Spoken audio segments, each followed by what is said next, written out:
overcast day greets us here at Great American Ballpark in Cincinnati on a big day for the Reds. A win gets them their third consecutive series victory and a .500 record going into the off day tomorrow. Reds and the Astros on Fox Sports Ohio.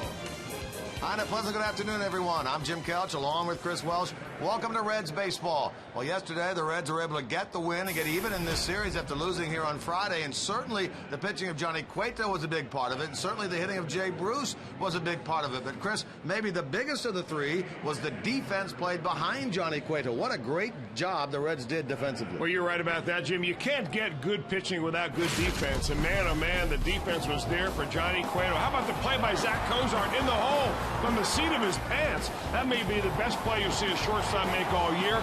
Another one as he reaches into the stands. They had the gloves really working. Of course, Scott Rowland, you expect this out of him from his knees. No problem at all for Rowland. Good pick at the other end. But overall, the Reds played great defense yesterday. Two double plays, one there by Jay Bruce, and Johnny Cueto likes it. Well, Jay Bruce has not won a Gold Glove, and nor, of course, is Zach Cozart, but who knows, maybe in the future they'll get those. I wouldn't be surprised if they did. They certainly play well enough. It's just a matter now of being recognized by the rest of their peers and coaches around the league to be able to get that Gold Glove award. Well, the Reds look for the series win today. They look to do it behind the right arm of Matt Latos, who tries to copy what he did his last time out against the San Francisco Giants.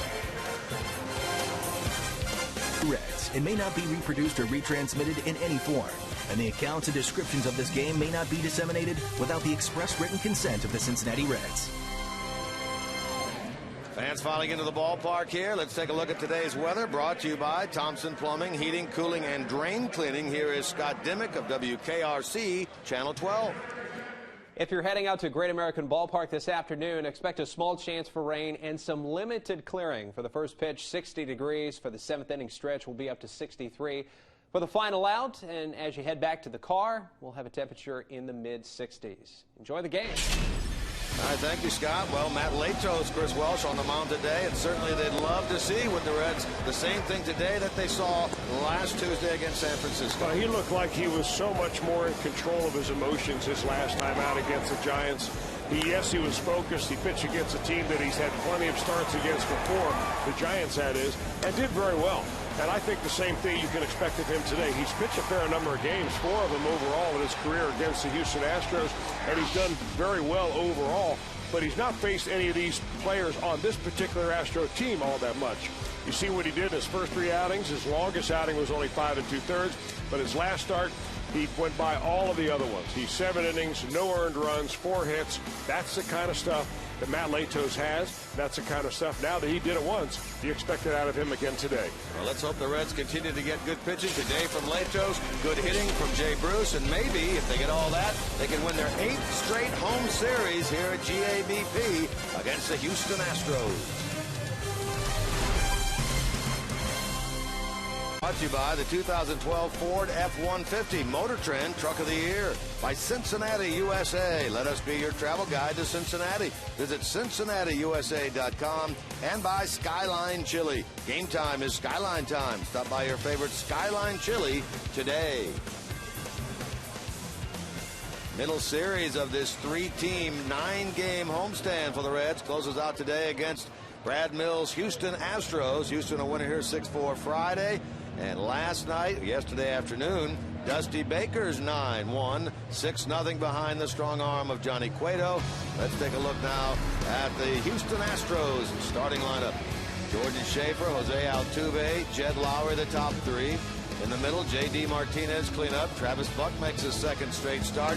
Matt Downs again over at first base. And the bottom 3, Chris Johnson, Jason Castro catching, Jordan Lyles pitching and batting 9th. And that lineup will face the right-hander on the mound for the Reds, Matt Latos. Making start number 5 is a big, tall right-hander from Coconut Grove, Florida. Came out of the Broward Community College, drafted by the Padres, actually signed by Bruce Bochy's brother. Bruce Bochy, of course, the manager of the Giants, and ended up over here via a big-time trade. And Matt Latos kind of set the bar a little bit higher for himself his last time out against the Giants. You kind of expect that now out of him. 7 innings of shutout baseball. He dominated. The one thing Latos is doing a little bit more of this year, he's going to his changeup and his curveball more than he's going to his slider. Last few years, he's been fastball, slider, and then changeup. Now he's fastball, slider, curve, and then, curve and changeup, and then the slider being the pitch he's not using quite as much. So trying to get the ball down the zone, pitching in a small ballpark, that's always a good idea.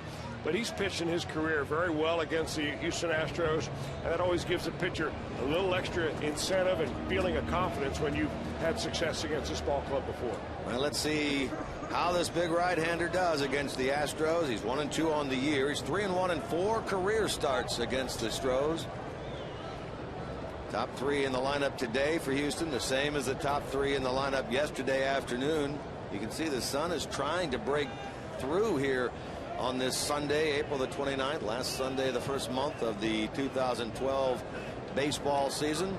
Reds trying to get back to the 500 mark. They've been there at 1-1, at 2-2, at 9-9, and now trying to get there at 11-11 if they can get the win today.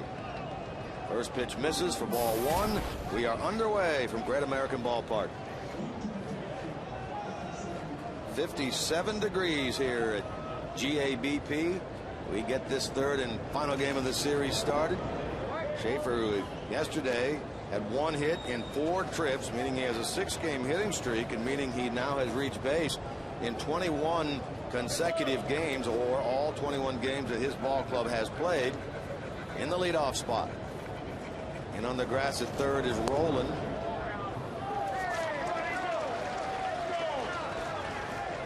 Two balls and 1 strike. Pardon me. Todd Frazier playing third base today. Roland getting the day off after starting the first 2 games of this series. In the air and foul and playable. Votto handles it for out number 1. Here's a look at the Reds defensively now. Behind the right-hander Matt Latos. In the outfield, Ludwig, Stubbs, and Bruce.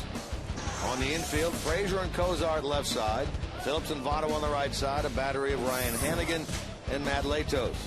Interesting to note that Hannigan starting his 2nd straight game behind the plate with Latos after Mesoraco started the first 3.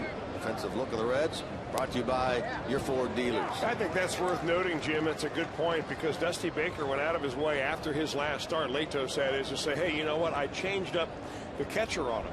Latos is the kind of guy that wants a catcher to kind of think for him, to go through the scouting report, call the pitches, and he's just out there ready to call, or throw, that is, whatever that catcher wants to throw. Some guys want to call their own game, like a Bronson Arroyo. And, of course, he works with Hannigan almost exclusively, and I'm wondering if now we're going to see that more and more now with Latos and Ryan Hannigan, since they had such good success last time. Latos to Jose Altuve, their second baseman. He's at a ball and 2 strikes. Comes in 3rd in the league and hitting at .359. A homer, 10 runs batted in. 2 out of 9 in this series.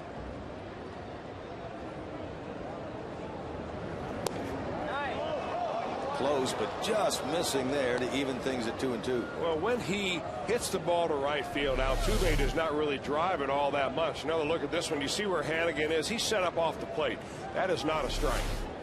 But he holds it right there. Latos hit the mitten where he wanted to. And Jay Bruce has snuck in on him a little bit in right field. Reaching for that breaking ball. Altuve stays alive. When you see a breaking ball from Latos, it's in the 80s. I mean, from 81 to 84 miles an hour. That's his slider. He'll throw a curveball that is around 78 to 79. Then his changeup is a little bit slower than that.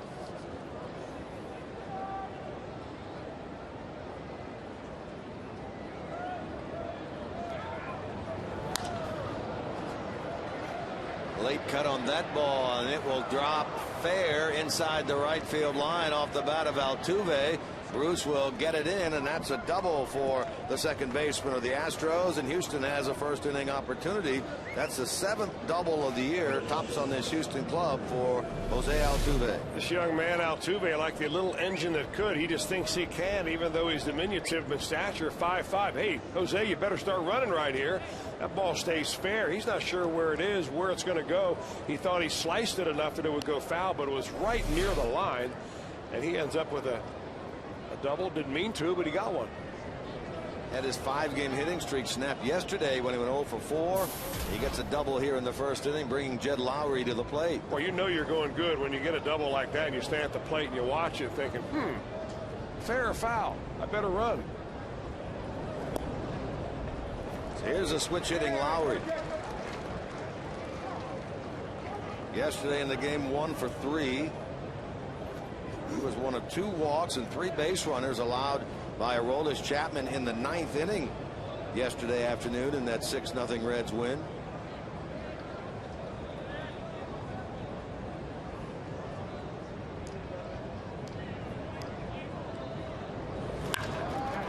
Hammers this ball into right field, and Altuve is going to score, and the Astros take a 1-0 lead. They had been shut out against the Reds for 14 consecutive innings and had snapped here in the first as Lowry drives in his 4th. Well, there must be something in the scouting report on Jed Lowry that says you should throw the ball up to him, and you can see where Ryan Hannigan wanted it. Look where Hannigan, he wants it up and in, and it's pretty close to the spot where Hannigan wanted it. Maybe it came back out over the plate a little bit, but Jed Lowry was all over it. Rips it for a nice single, and after a bloop double, the Astros score first here in the first inning.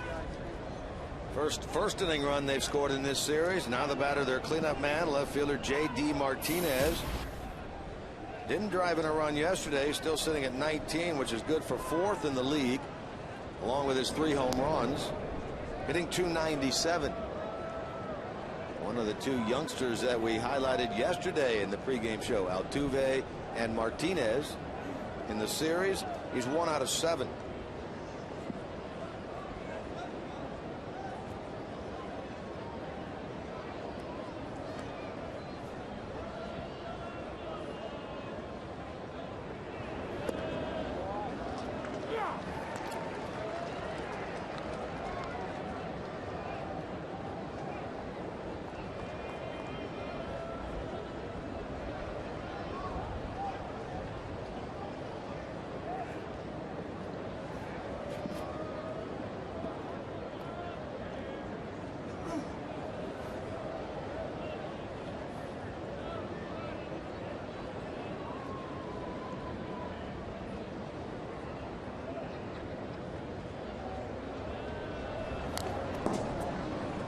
You know, there's a point to be made about that pitch that Matt Latos throws to Lowry for a base hit. He wants it up here. You see where Ryan Hannigan is, but the problem is you don't want, there's a spot here in the strike zone that you don't want to throw it, and it's right here.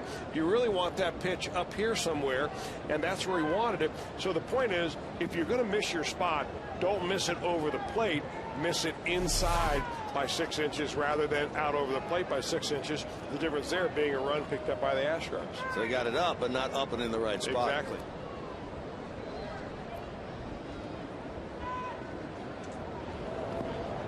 Yeah, that's really the place you just don't want to miss, is in the middle of the zone. And not that it was in the middle of the zone. You saw on our Fox tracks that it was still up in the zone, but it was a strike. He didn't necessarily need to throw a strike right there. We talked yesterday. I always tell young kids, Jim, that, you know, when your base is loaded and you got a hitter up there and you miss your spot and you miss it out over the plate and the guy hits a double off the center field wall, he drives 3 runs in, he looks at you from second base like he owns you. Now, if you miss your spot by 6 inches inside and you hit him in the ribs, what happens? Well, one guy goes to first base. You get 1 run in because you forced a run in with the hit batter, but that runner at first base looks at you and look at you now as a pitcher and say, hey, did he mean that? I mean, is this guy crazy or what? Maybe I'm not going to dig in so much next time. So it helps you the next time up and the time beyond that. Not now. Jed Lowry thinks, hey, I'm seeing Latos pretty good. Nothing wrong with this guy. I'm going to go up there hacking again next time. Matter of confidence. Exactly. Now, please, do not get me wrong. I'm not condoning hitting anybody. I'm just condoning when you're going for a spot on the edge of the strike zone and you miss your spot, make sure that you don't miss it out over the center of the plate.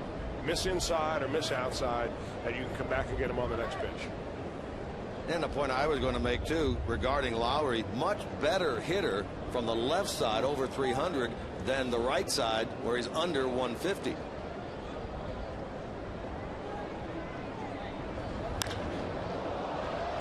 Stubbs will chase this ball down right in front of and now on the warning track and makes the catch. Lowry retreats to first, and that's the second out of the inning.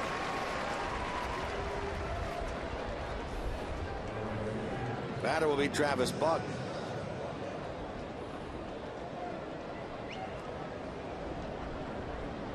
Now the Reds trying to hang on to second place in the National League's Central Division with action today. Yesterday the Cardinals won again over Milwaukee, so they've won the first 2 games of that series. The Reds begin the day in sole possession of second place, 4 games out, a half game ahead of Milwaukee. Reds enjoy the off day tomorrow. Then the Cubs come in, the final of the 3 teams to visit GABP during this 9-game homestand. Houston goes home, starts a 9-game homestand against the Mets.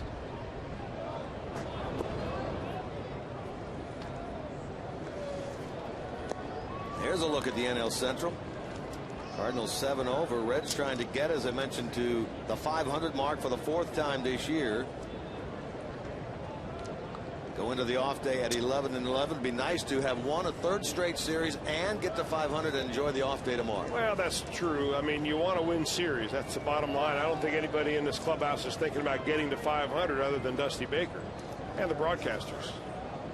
We tend to look at it in a macro sense, and most players tend to look at it from day to day. What time does the bus leave? What time is batting practice? Who's pitching?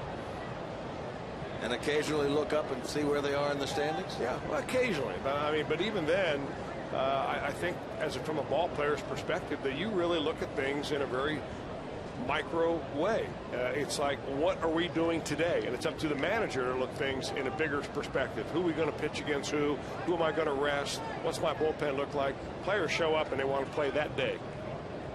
You're not saying that they aren't aware, though, of their positioning in terms of how many games they've won, how many games they've lost, where they are in the standings. You know what? I would bet that if you took a query of the 25 guys that are in that clubhouse, that you couldn't find, you'd find 5 or 6 of them that had no idea what the win-loss record was. Really? That's amazing. They would say, well, we're under 500, but they wouldn't know where they are in the standings, how many they are out.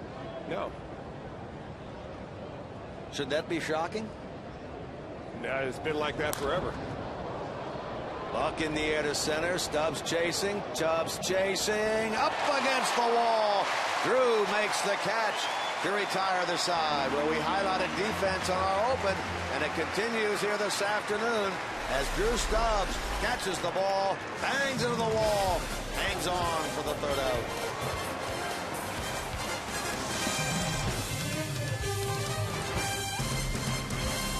Park, he very well may have. That looked like it might have hit the top of the yellow line and bounced over had Drew not been there. And he gets the glad hand in the dugout, particularly from Matt Latos, and he will be, of course, the leadoff man this afternoon as we segue right into the Reds lineup.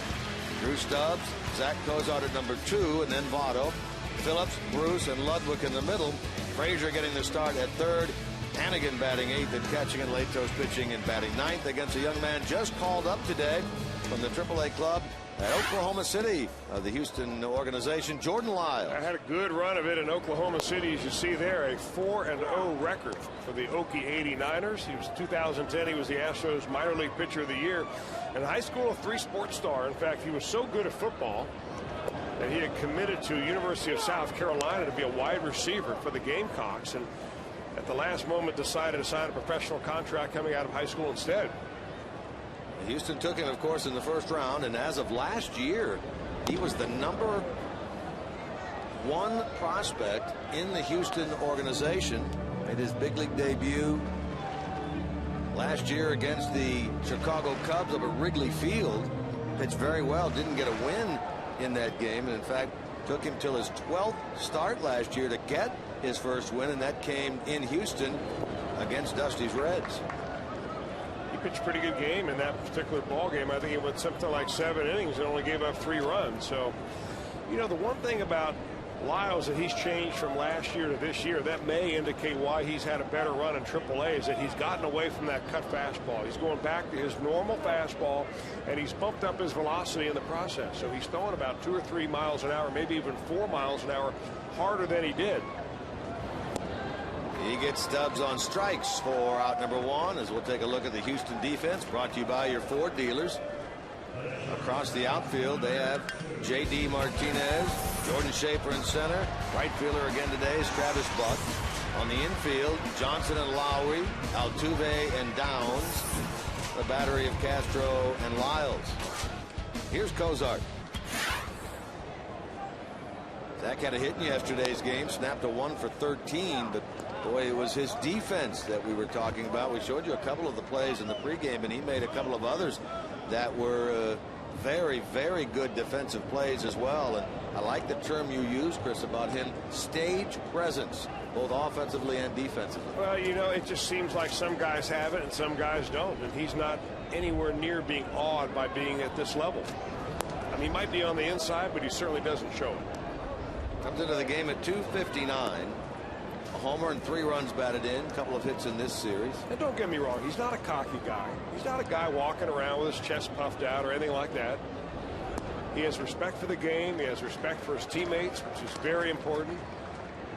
But he has that little inner self-confidence that just you look at him and say, you know what, this guy's a big leaguer, and he carries himself like one. And so far, he's playing like one. You can see the difference in his batting average when he hits in the 1 spot versus the 2. That graphic showed you what he was over 340 at number 2. Look at his average as the number 1 man. It's under 200. He's batting 2 today, and he draws a walk with 1 man out.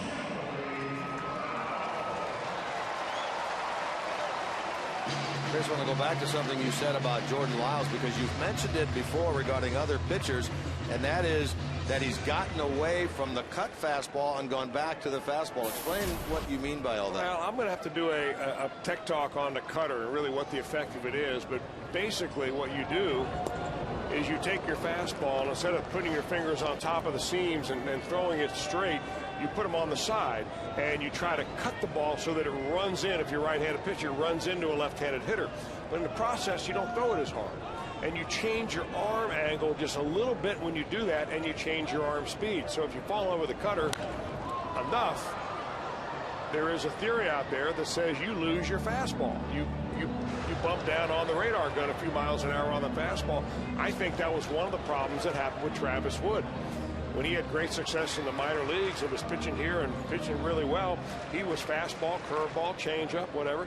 And then he fell in love with that cutter, and it took something off his fastball. So Lyles got away from that this year. He's bumped up a little bit in his fastball, and last year he was around 88, 89. Now he's throwing harder. So he likes what he's done. I think that the temptation to add a new pitch is great, because you can learn a cutter in about 15 minutes and use it that same day. But in the long run, I think unless you're born to throw one, maybe you should just not throw it too often. So help me understand, what is it about the cutter that takes away from your fastball? Well, I think it's a transition pitch between your cutter and your fastball. Runner going. And a bad throw. That was not a good position for Castro to come up and throw. The pitch was down and in with a left-handed hitter up there. And Cozart gets his first steal. Yeah, that's the hardest of all spots for a catcher to try to field, throw a runner out. You've got a left-handed hitter up. The ball comes down. He's got to backhand the ball and come up throwing. And beyond that, Zach Cozart had a big jump. I think, Jim, is that you use it enough that you don't have the same snap or whip on your fastball after you start throwing your cutter. Votto hits the deck on that one, up and in.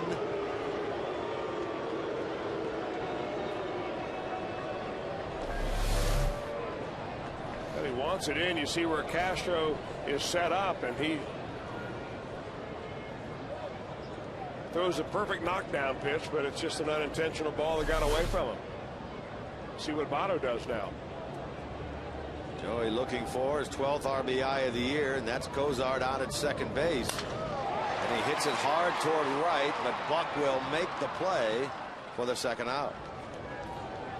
Always interesting to see what a hitter does after a knockdown pitch. I mean, it was not intentional, I wouldn't think, by Jordan Lyles. He doesn't know Joey Votto. There's no history between them. There's no animosity between these two ball clubs.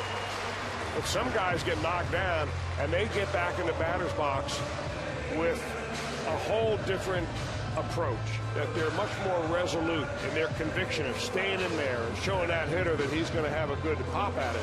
You know, look what Buster Posey did the other night after Sam LeCure went after him, missed him, ended up hitting a home run. Yeah, the ultimate payback right there. I think Votto is one of those guys that you don't want to knock down because you kind of wake him up. Here's Brandon Phillips now. He gets the RBI chance in inning number 1 to tie this game. Brandon yesterday, multi-hit affair, 2 out of 4. RBI triple in the first. Single again in the 5th. So in this series, he's 3 out of 7.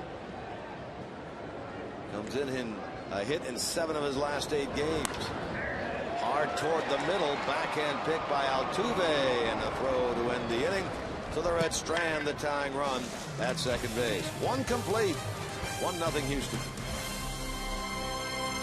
The tough losses that we've had. The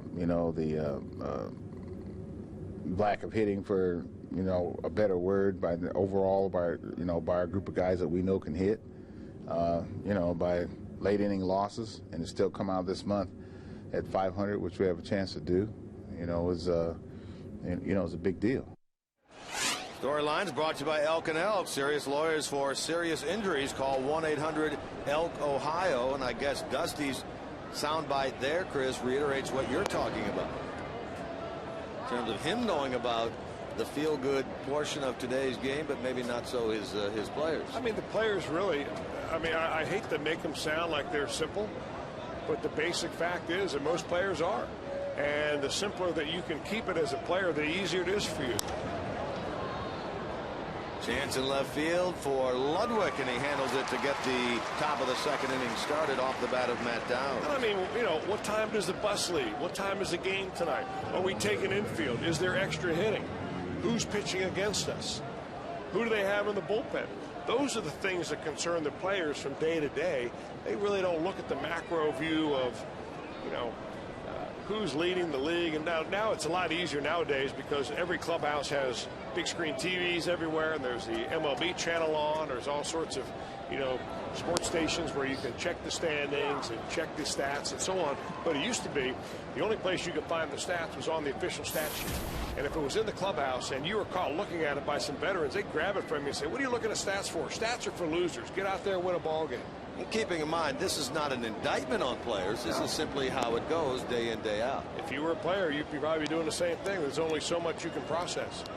And it's hard enough trying to figure out what that other guy's doing to try to get you out without having to process a lot of other stuff like you do, like how long Tim Lincecum's hair is. Correct. Well, Dusty talked about a feel-good day today. Ball shot now past third off the bat of Chris Johnson, the third baseman. That'll rattle around and not come out of the corner for Ludwig. He has to go in and get it. And that's a double for Chris Johnson, the second extra base hit of this game for the Astros. And for Johnson, that is double number 6. And another scoring chance for the Houston club. Well, he hit a double the other night on a pitch that was a breaking ball. That looked like a changeup that just came right out over the plate. Again, Matt Latos wanted that ball down and in. It was up and in on a changeup, and he just kind of slowed his swing down and was able to get it down the line.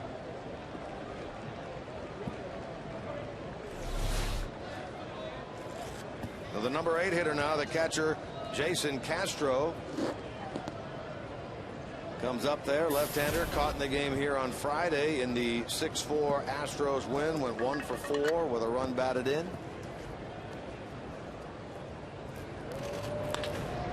And he hits the ball hard into right. Bruce will field on a hop, and Dave Clark will hold the runner at third. Johnson, first and third with 1 out. 4 hits now given up by Matt Latos, who gave up only 4 hits in 7 innings worth of work on Tuesday against the Giants. Well, he was hitting his spots against the Giants. He's not hitting his spots right now. We showed you the double by Altuve, the base hit by Lowry, the double by Chris Johnson, all those pitches up and out over the plate in so-called the hot zone. What he's got to do now is stay stubborn with this. This stuff is fine, but he's got to be able to find a way to get the release point so he can throw the ball to the glove. Here's the pitcher, the number 9 hitter, Jordan Lyles. Career 120 hitter. He did have a couple of hits down at Oklahoma City earlier this year. Little bunt. That's going to be a foul ball. Foul ball called by the home plate umpire, Ted Barrett. Well, Lyles was not running out of the batter's box very hard. You got to figure that he's somewhat of a speedster if he was recruited by an SEC school to play wide receiver. So he knew right away it was a foul ball. So at least the Reds have an idea now what he's going to be doing up there. Astros got a single from Lowry in the first that scored Altuve to take a 1-0 lead, and now here, first and third, 1 out, trying to add to that lead. Frazier creeping in from third.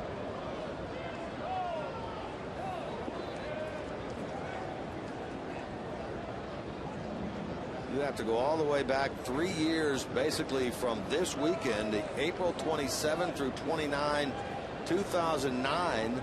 The last time Houston came in here to Cincinnati and won a series. 7 consecutive series won by the Reds heading into this one today.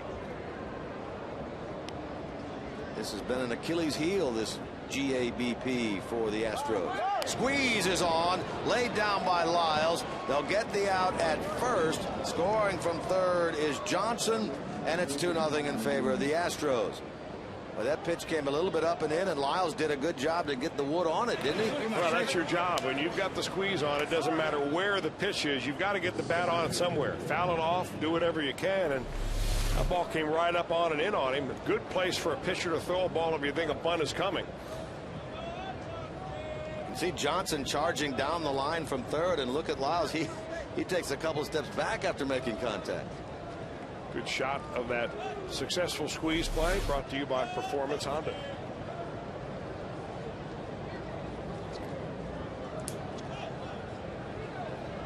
Lyles credited with a sacrifice and an RBI, and a 2-0 Houston lead. Top of the order now, and Schaefer.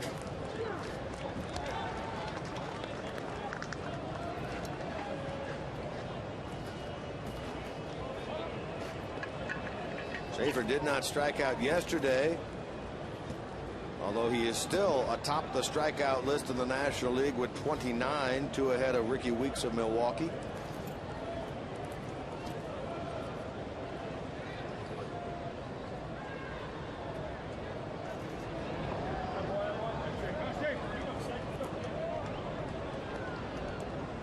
Now that's the pitch that Matt Latos has not found a good release point on yet today, the slider.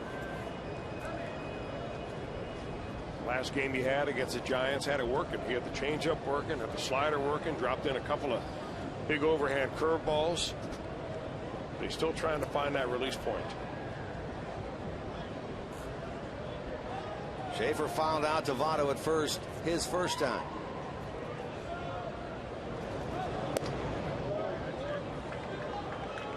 That's a changeup right there, and that's a good indication that he's just not quite in sync with his delivery, because you're looking for that pitch down and away, you end up throwing it around the letters. I mean, for a major league pitcher, that's a big miss. He's falling behind now, 2-1. Castro leading away at second base.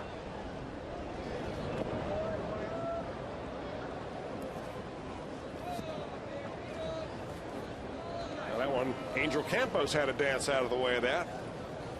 You didn't ask me about Angel Campos yet, but I'll tell you about him. And please do.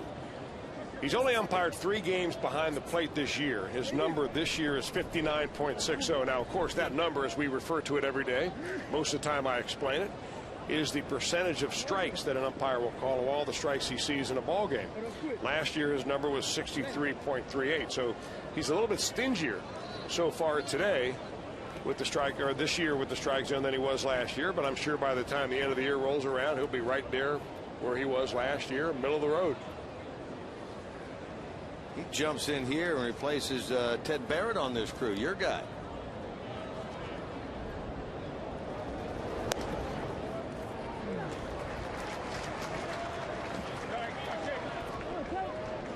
Now a strike, and so a full count to Jordan Schaefer.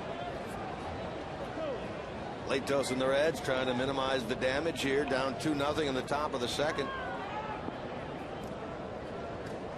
Schaefer's driven in 8 on the year. He's hit in 6 in a row.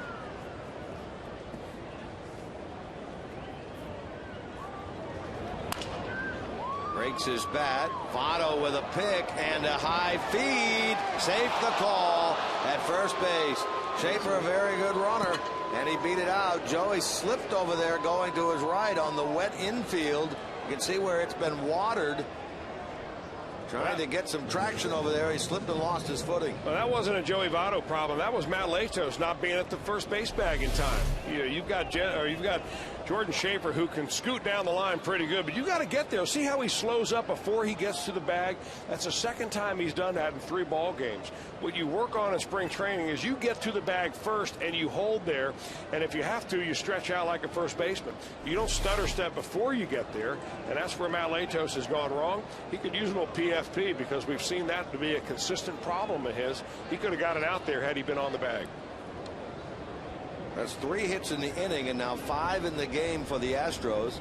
And here's Altuve, who doubled down the right field line his first trip. Runner going, Schaefer, the throw through, and they've got him at second base.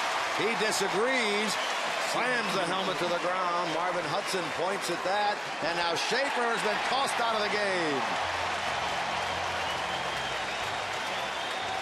2-4 on the caught stealing. Ejection of Jordan Schaefer, ending the top of the second for the Astros. They settle for 1. Take a look at it yourself. Right, Jordan Schaefer, we've looked at it in the between innings from different angles, and he got it right. Jordan Schaefer didn't like it, and now he's going to get a fine immediately for throwing a piece of equipment. You're not allowed to do that. But then as he walked away, he said, "This is blankety blank," and that's when Marvin Hudson threw him out. But he wasn't confronting the umpire right there, I'll tell you. Maybe he said the magic word, I don't know, but I would think as an umpire, you got to have a little thicker skin than that, even though you got the call right in the first place. So kudos to Hudson for getting the call right. A little quick fuse, though. Bruce leading it off. He launches a fly ball to left that will stay in the ballpark, and J.D. Martinez handles it for out number 1. So Schaefer ejected from the game in center, and Brian Bogusevic takes over. He started in right field on Friday, did not see action in yesterday's game, and in there today now. Schaefer does keep his hitting streak and his on-base streak alive despite playing only 2 innings, actually an inning and a half. He's now reached base in all 22 Houston games, and they'll get a chance to extend that tomorrow when they get home against the Mets. You ever been ejected from a game, Jim Kelch? Not that I can recall, but it's been so long since I actually played in a game. Yeah, but wouldn't you remember if you got ejected? I think I probably would. I don't recall. Back in the old American Legion days where my career came to a halt.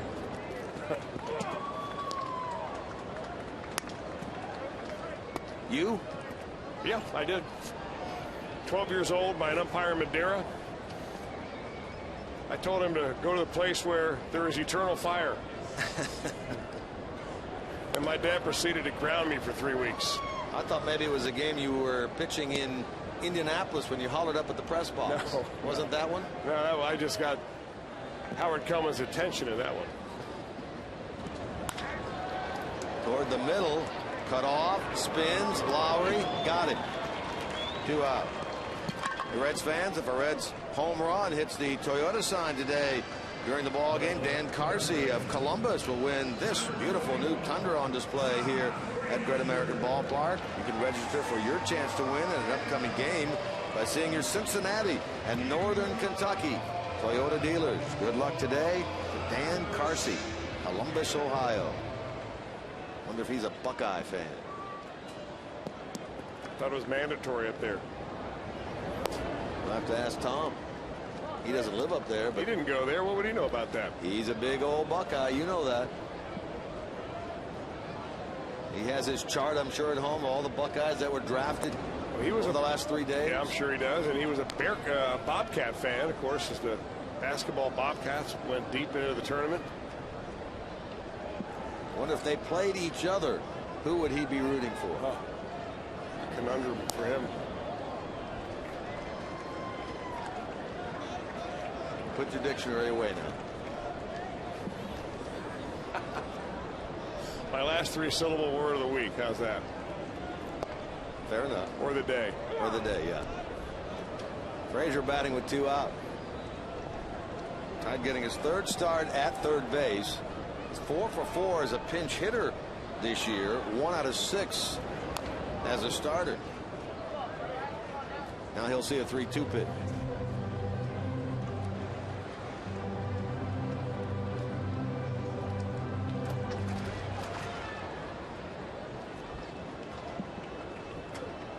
Those the giveaway sunglasses? Sure they are. Those aren't the Sunglass Sunday glasses that Jim Day was sporting earlier, are they?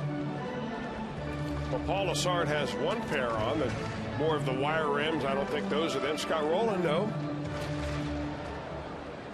Now, those are the fashionable Oakleys right there. I got you. What kind that you wear? I wear ones that were given to me. Inning over. Reds go 1-2-3 in the bottom of the 2nd. Down 2-0 after 2. We'll get one a little bit later on. Stay with us. Later on during the game, our Miller Time moment brought to you by Miller Lite. Right now on FoxSportsOhio.com, the NFL Draft complete. Where do our Ohio teams stand now after the weekend? Plus, we look ahead to the next draft, the NBA Draft for the Cavaliers. Get it all on FoxSportsOhio.com, presented by 1-800-SAFE-AUTO and SafeAuto.com. 2-0 Houston through 2. No, those aren't the sunglasses, but those look good. They're not the ones we speak, of which we speak. I'll have to have Jim Day or Jeff Pecoro model those for us a little bit later in the game.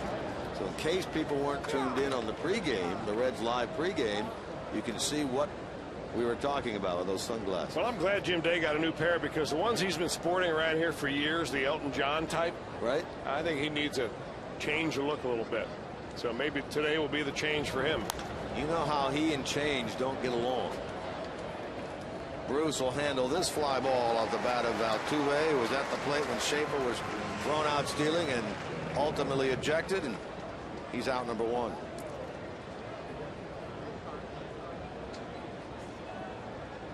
Our stat man extraordinaire, Joe Lucca, brings up a good point, Chris, with Schaefer ejected from the game and with Brad Bixler, the man who was optioned out today to make room for Lyles on the roster, and with Carlos Lee hurt, not much wiggle room on the bench for Brad Mills today. Oh, you're right about that. I mean, he's already has kind of a short roster anyway, given the fact that he has some Rule 5 draftees, guys he picked up on the waiver wire that in some estimation around the league thinks, well, maybe they really aren't deserved to be big leaguers, but they have promise down the road.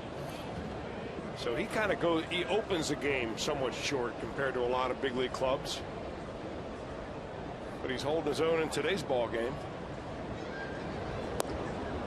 You know, speaking of that ejection, I just got a text from a friend of mine who was down 5 rows back behind first base in the 5th row yesterday, and said that Jordan Schaefer was very profane after a couple of his at-bats yesterday, and he, as a personal opinion, was glad he got tossed today, that the kid needs to grow up. I did not know that.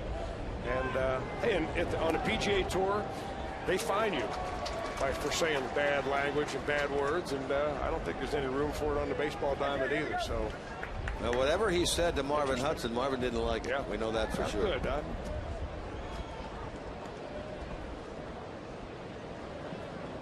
The magic word can get you tossed.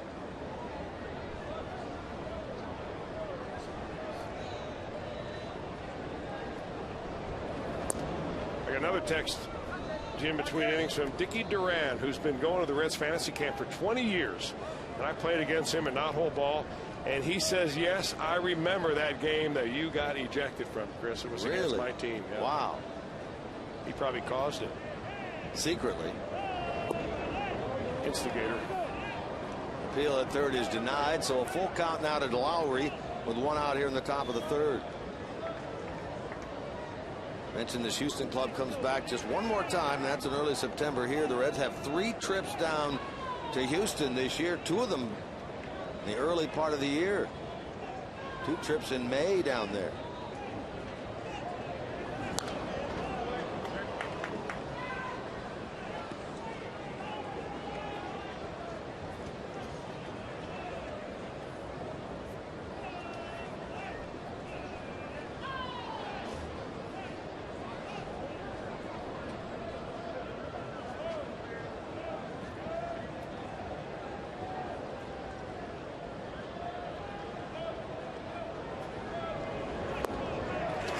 A nice, what it looked to be an off-speed delivery, and he gets the strikeout. It was indeed an off-speed delivery. It looked like a little slider down and in. I think that's where Latos is finally beginning to make the adjustment. Not overthrowing it, not throwing it so hard you leave it high or bounce it.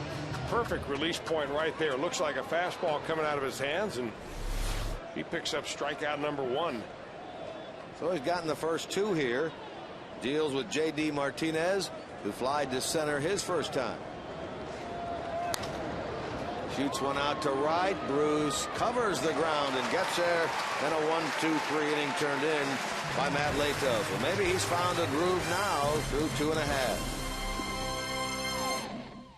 Cincinnati Reds with the MLB.com @Bat12 app for your iPhone, iPad, Android, and Windows Mobile. Get live audio, pitch tracking, video highlights, and much more. That's text @Bat to 31826 or visit Reds.com for details. Reds' third crack here at this 21-year-old right-hander, Jordan Lyles. Astros leading by a score of 2-0. Lyles 6'4", 210 from Florence, South Carolina. 3-3 last year with a 3.6 ERA with Houston before he was called up, and as we mentioned earlier, made that big league debut at the end of May against the Cubs. Threw very well in that game, 2 runs, 7 innings, but left trailing 3-1. Houston scored 6 late to win 7-3 in his debut game. He was not involved in the decision, and as I mentioned, took him till his 12th start early in August to finally get that first W that came against the Reds down in Houston. This year started again at AAA, leading the PCL in victories with 4. Kyle Weiland goes on the DL. And it'll be Lyles now that moves into his rotation spot.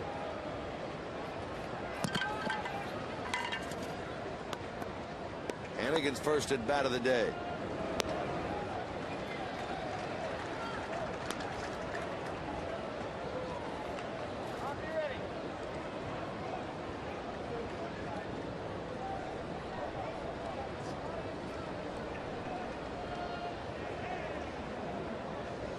Hannigan trying to equal a career best in terms of hitting streak. Smashes this ball to second, but Altuve makes the play. And out number 1. He had a 9-game, check that, an 8-game hitting streak in 2009. Comes into today with a 7-game streak. 1 out for Latos.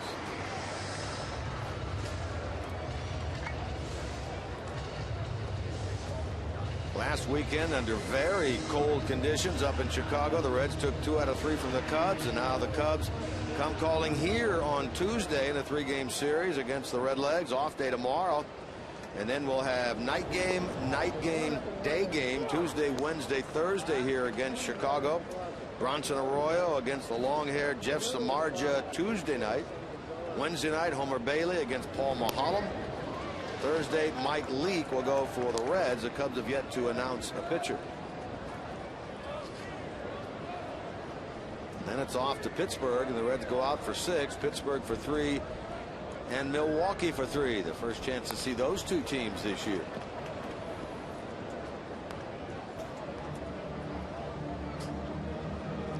Going into action today, the Pirates are 9-11. They're 4.5 games behind St. Louis, only a half game behind the Reds. Milwaukee 9-12. They've lost 3 in a row, trying to avoid being swept today in St. Louis. That game starts in about 10 minutes. Latos, a strikeout victim, number 2 for Lyles. This baseball season, Fox Sports is proud to support the Boys and Girls Club of America, a place where youth can reach their full potential as productive, caring, responsible citizens. To learn more, please visit greatfutures.org/Fox Sports.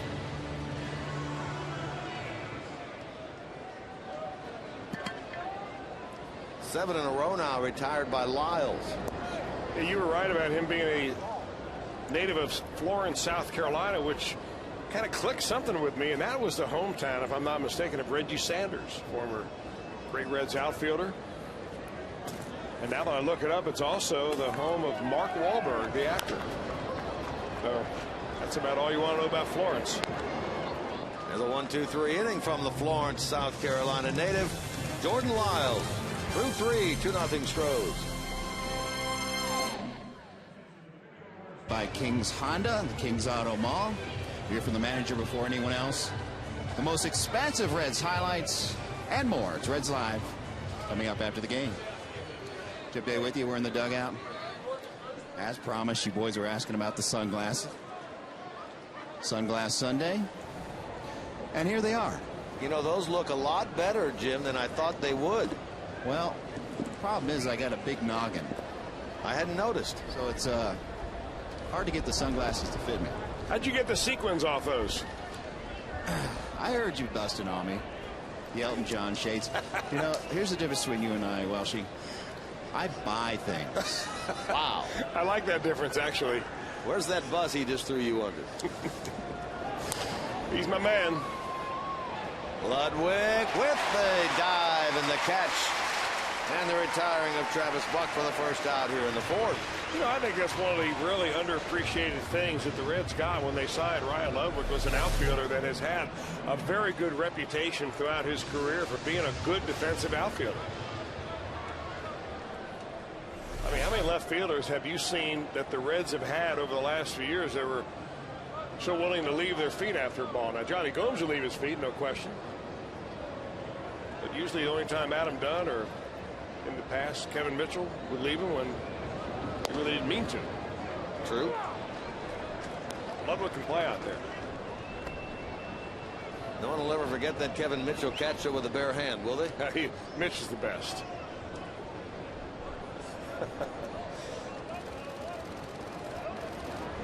Latos had a 1-2-3 third. Gets the leadoff man here.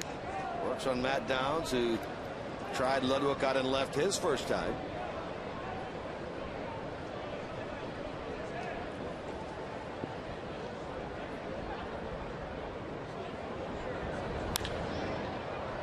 And he'll give a shot to Stubbs this time in center or Bruce. It's going to be Jay who cuts in front. And he makes the catch for the second out. Batter will be Chris Johnson.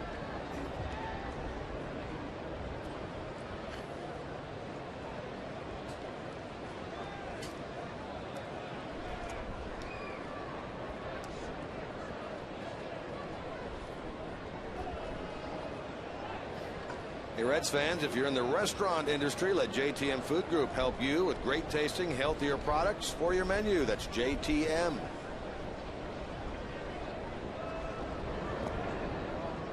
Latos trying to make it back-to-back perfect innings. He works on Johnson when the series is 3 out of 8. Doubled, scored on the squeezed bunt by Jordan Lyles back in the 2nd.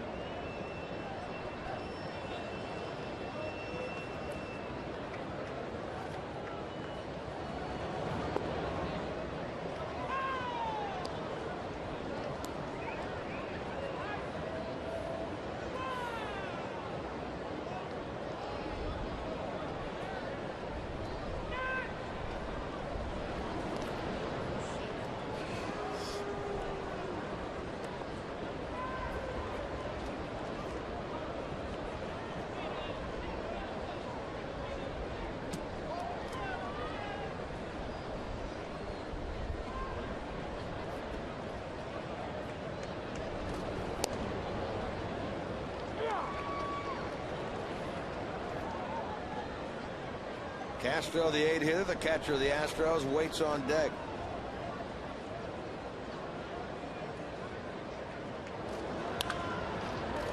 Smash to third. Frazier knocks it down, then can't find it. And Johnson is on. That'll be a hit. So Chris Johnson, with an infield single here in the 4th, is now 2 for 2 in this game.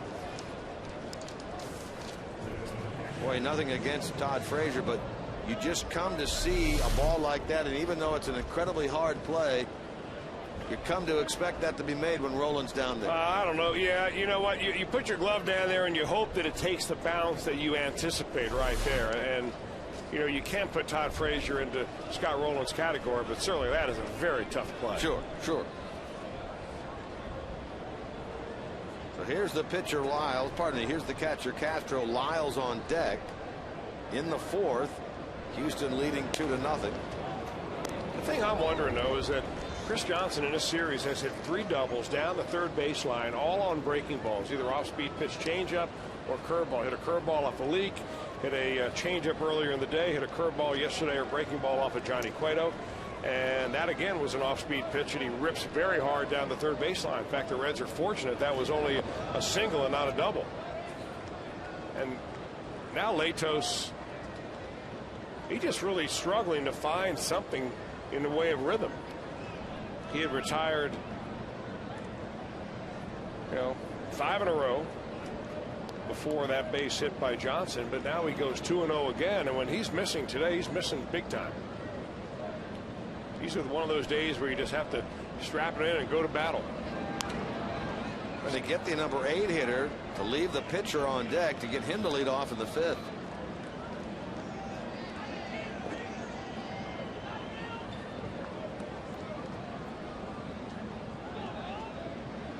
Houston trying to win today to make it 3 out of 4. Couple the 2 wins here if they get it with the win in Milwaukee to close out that series. They were 3-1 through their first 4 games. That's been their best record this year. Brandon handles this to retire their side. So Johnson left. 3rd stranded by the Astros. Middle of the 4th, 2-0 Houston. Creating great dishes together with the food service industry for over 30 years. By your Cincinnati and Northern Kentucky Toyota dealers. For over 30 Toyota offers available now, visit buyatoyota.com, including mobile, and by AT&T, the nation's largest 4G network. AT&T, rethink possible. Another good crowd here on this Sunday afternoon, hoping for a Reds comeback victory today. Houston scored a run in the 1st, another run in the 2nd. The Reds have been unable to muster anything yet against the right-hander Jordan Lyles. He walked Cozart in the 1st, and it's Cozart who leads off here in the 4th. Zach is the only base runner the Reds have been able to get thus far. Votto and Phillips to follow here in the home 4th.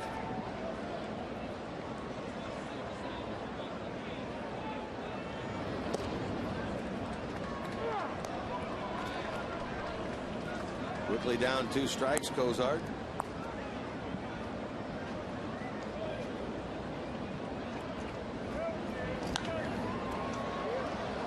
This one's going to get out of play. He was jammed on that pitch. Fought it off to stay alive. Reds have been using the home run lately as a good portion of their offense. They come into this game having homered in 5 straight.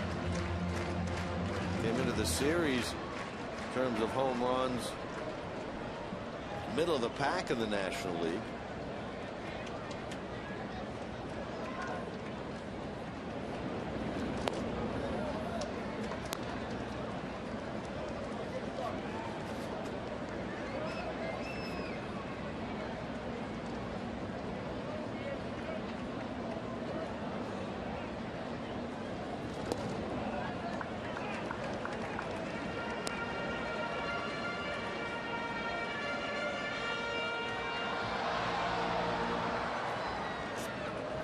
Cozart now will get a look at the 49th pitch of the game by the 21-year-old Jordan Lyles on this 2-2 delivery. And he hammers it in the left field.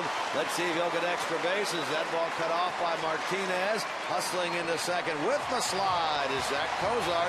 There's the Reds' first hit. And the tying run, and Votto will come to the plate as Cozart gets double number 6. Second on the club to the man coming up, Joey Votto. Well, the best pitch in the arsenal of Jordan Lyles is that breaking ball, but he hung it up there that time, and on a 2-2 count, protecting the plate, Zach Cozart able to put a good level swing on it. Another performance Honda Exmo look. Those waist-high curveballs usually get hit hard, and Cozart rips this one down the left field line. Nice going. High fly ball. That could tie it. That does tie it. Way out of here for Joey Votto. And it's a 2-2 game here in the bottom of the fourth.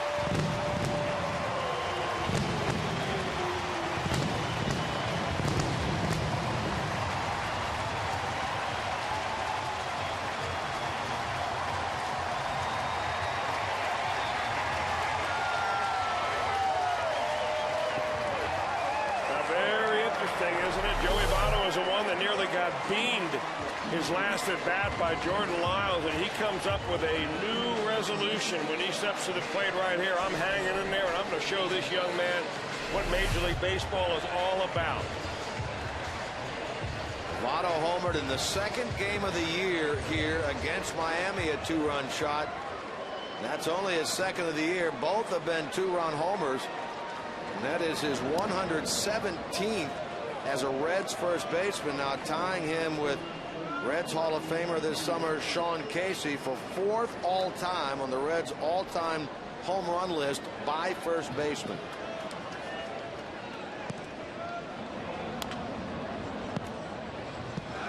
Well, Brandon Phillips trying to continue a streak of his own, and it's kind of a bizarre streak.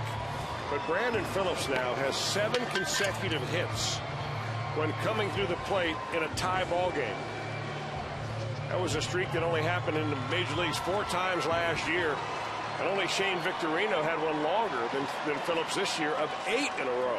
Where did you possibly dig that up? My sources.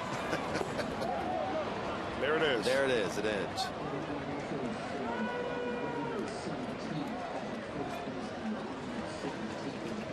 My main man, Mitch Smith, our statistician in St. Louis, came up with that. Who watches us all the time and provides me a nugget every once in a while. I was going to say, by the look on Joel's face to my left, that was not a stat that he came up with. Nope. His jaw dropped when you said that. Well, that ought to breathe a little new life, though, into Matt Latos. So we'll see if he's able to react the same way that Joey Votto did. Boy, you could just kind of see it in his eyes, the look of determination by Joey Votto to after he was dusted by Lyles, come back up there and show this young kid what it's all about. He did. Nearly hit that ball off the power stacks. Joey now at 13 in terms of runs batted in. Reds have now homered in 6 straight games. Nice to see him turn on the ball a little bit, because he seems like he's been feeling for his swing, trying to hit the ball to left field so much that he's not getting that bat head through on pitches that he used to get him through. He's got plenty of power when he wants to get that bat head out of there.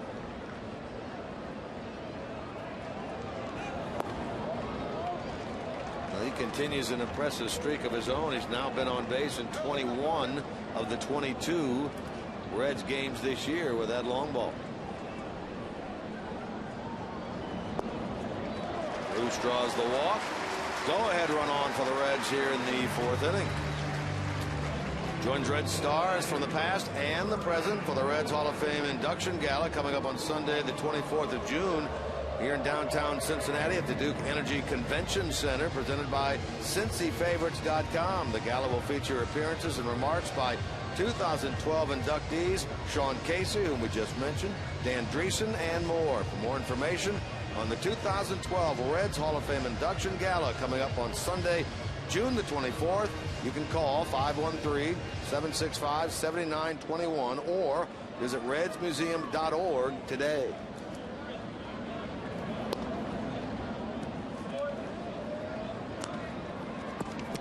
Bruce is walked at second by Lyles. Ludwig, who grounded out his first time, will try to move the Reds right fielder along. Astros spotted a pair. Now the Reds have tied it on a 2-run homer by Joey Votto. Runner going. Pitch a strike. The ball bounces away. Bruce thinks about moving up, but backing it up in center is Bogusevic. So Bruce gets the stolen base, his third. Nice to see the Reds pushing the running game a little bit. Jason Castro short hops the infielder Altuve as he comes over to try to block it and actually tries to pick it. Trying to make a quick tag, and fortunately for the Astros, the center fielder was charging hard. 2 stolen bases in this game, and now 4 out of 5 for the Reds in this series. Dusty was asked recently about the running game. He said, you know, we really haven't been in a position to do much running.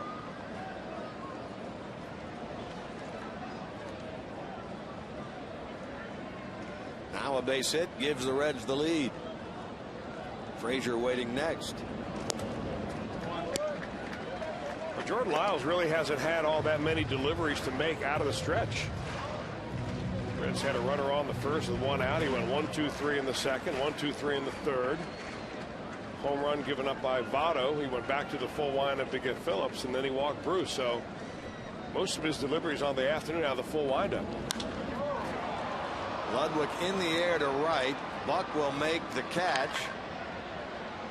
2 out. So if the Reds are to take the lead in this inning, Todd Frazier will try to make it happen. He grounded out his first time. You know the story about Frazier in terms of what he did earlier this year down in the minor leagues at Louisville. Thought he was going to make this club. Last day before the season started, they claimed Alfredo Simon off waivers from Baltimore, so he went down. Hit .231 with a homer and 7 RBIs down in Louisville in 9 games. Got the call here when Miguel Cairo went on the DL. Cairo's getting close. Dusty was asked in his pregame visit with the media today, is Cairo ready to come off of the disabled list? I believe his day is Tuesday when the Cubs come in. Foul ball by Frazier. Have they indicated that he'll go down and do a stint at Louisville or somewhere in the minor leagues, a rehab stint, or is he coming right off the list? I have not heard that. Yeah. His day is tomorrow, which would be Tuesday in terms of the next game. Went on the 17th with that left hamstring strain. I mean, sometimes guys, that if you're an everyday player, say you're Joey Votto and you go on the list, you want him back quickly as you can. But Miguel Cairo, you know, being a part-time player, you wonder if he doesn't get a whole lot of at-bats anyway. You wonder if they may send him down there even for just a couple of games to try to get his rhythm, get him 3 or 4 at-bats, a couple games in a row, so that he's seen live pitching. Right now, all he's seen is, you know, Porky Lopez on the mound. Well, we'll have to try to find that out. If not before, certainly come Tuesday when the Cubs are here.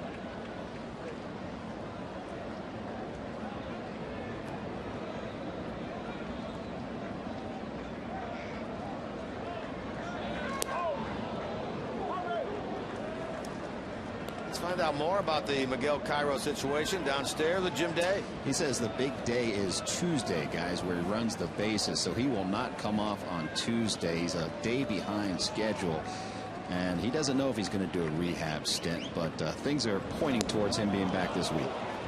Frazier strikes out. Thank you, Jim Day, who's had Miguel Cairo sitting right next to him down there in the dugout.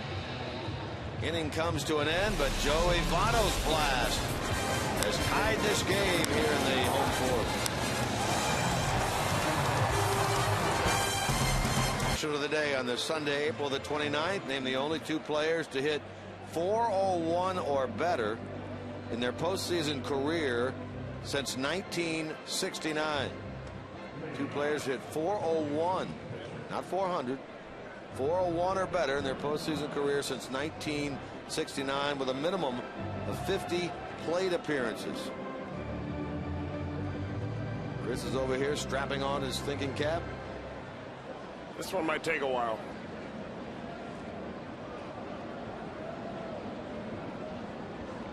Meanwhile, Jordan Lyles leads it off.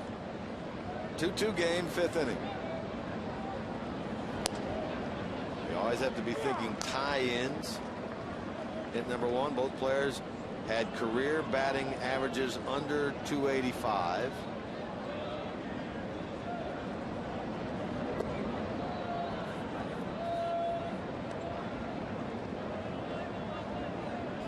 They've got one in mind. Joel agrees with me to the left that he has one in mind. We're not sharing, however. Oh, Joel has 2 in mind.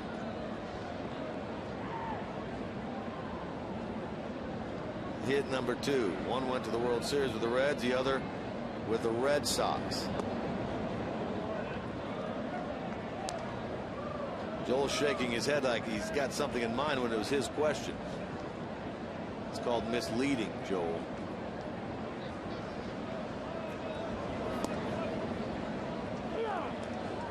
Three and 2 now to Lyles.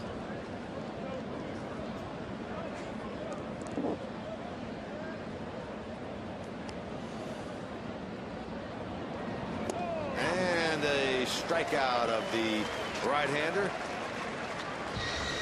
That's striker number 2 for Latos, who gets the leadoff man here in the 5th.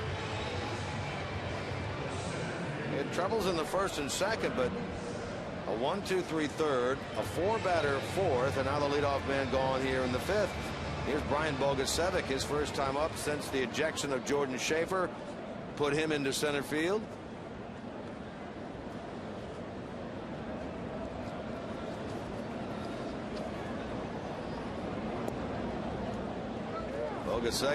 Bogusevic at 213, a homer, 7 RBIs. Played, in fact, started in right field on Friday, went 1 for 3. On base 3 times, once on an error by Phillips, once on a walk. Latos gets ahead of him. Well, a lot has been made of Matt Latos being a fly ball pitcher and what this ballpark would do to him. Today's outs distribution, couple of strikeouts, 1 ground out, 8 fly balls overall, 2. One was a throw him out of second base and other, and we gave that sacrifice or that squeeze play under the category of other rather than a ground ball. But yeah, I mean, he's a fly ball pitcher, but only one of those fly balls looked like it had a chance to get out of here, and Drew Stubbs caught it right up against the base of the center field wall. That ball, by the way, in San Diego wouldn't have gotten anywhere close to the warning track. That'd be 40 feet from being out. So has not had a significant effect today anyway on Latos being a fly ball pitcher. Sometimes that's overblown. I mean, it's really more about missing the sweet spot and staying away from line drives than it is worrying about whether a guy's a fly ball pitcher or a ground ball pitcher. But if you are a fly ball pitcher, you don't come into this ballpark and try to change your approach, do you? Absolutely not. If you're a ground ball pitcher, though, and the defense that the Reds are throwing behind you every day, there's where you really want to pound the bottom of the zone. We showed you at the very open of the show how great the defense was yesterday for Johnny Cueto, Zach Cozart, Scott Rowland, Brandon Phillips, all making nice plays. Another fly ball off a Latos delivery is caught out there and left by Ludwig. Is our Mazda pitch by pitch sequence on this batter, Bogusevic.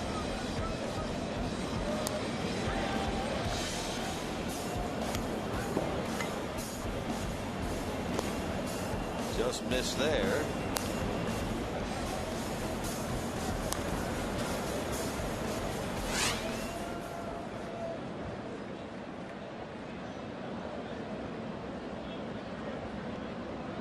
Two out for Altuve. 1 out of 2 with a double. Latos gets ahead. It seems like everything that Altuve tries to do up there is hit that ball to right field.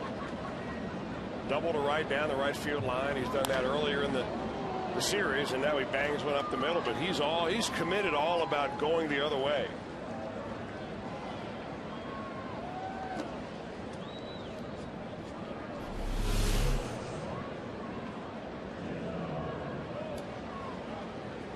He waited on that curveball, Chris.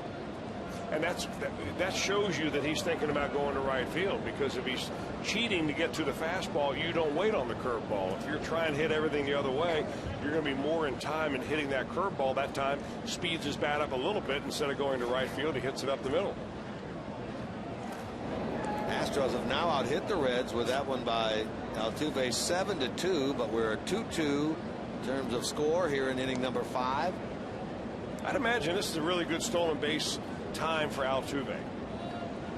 You got 2 outs, you got a left-handed hitter up, which makes it a little tougher on the catcher.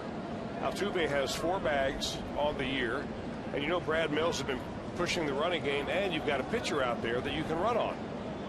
So he's got a big lead out there right now off of Latos.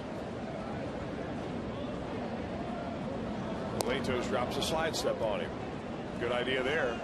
Chris, last week in Chicago, you were talking about the cutout being deceptive in terms of the lead. What about the cutout here at the GABP? I haven't measured it, Jim, but it looks like the cutout's pretty big. And so if you get a runner right to the edge of that cutout, I'm talking about right to the edge right there, then he's got a very big lead. And Altuve's got a big lead over there. Some of those cutouts are sort of like quarter moons. This one, or quarter circle. This is sort of an angled edge down there.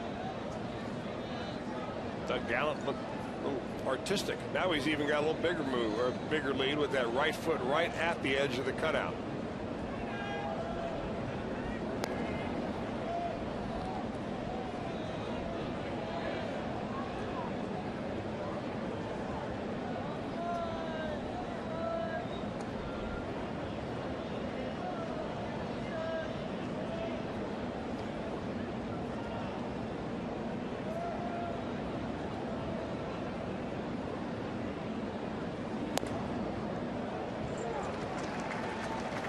Latos gets the borderline strike call there to even things at 1.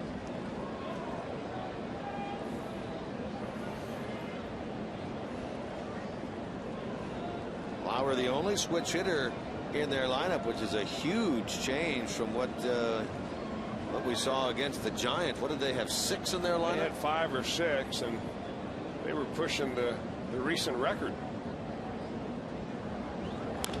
And what I mean by the record is the most switch hitters in a starting lineup for a team. You go back to the 1993 Mets. They had 7 switch hitters in their lineup. Don't ask me to name them. I did have that question from a fan after the ball game saying, man, the Giants had a lot. What's the most ever? And as far as Joe Luckham can tell, that is the most ever. This ball club won. Man at the plate now, Lowry. A much better hitter from this side of the plate. Latos is a little concerned with him, but he also knows that his move is not quick enough to really pick him off unless he just happens to catch Altuve napping or maybe taking a quick break. That's very much unlike Johnny Cueto. We've seen Johnny Cueto throw to first base, very quick feet, very quick move. Base runners have to snug it up a little bit. Against Latos, though, they're very liberal with their lead.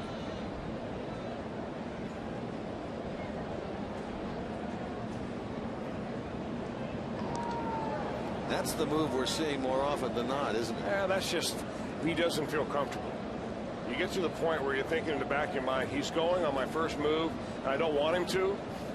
So let me just step off over there and get my thoughts together again.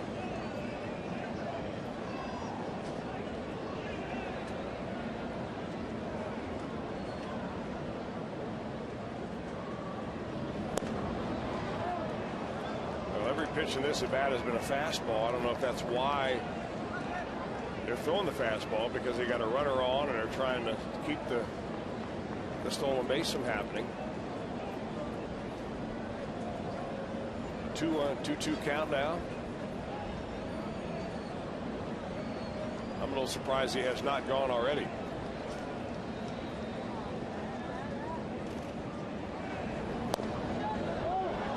He's tried to paint that outside corner with every delivery, and he has just missed a couple times.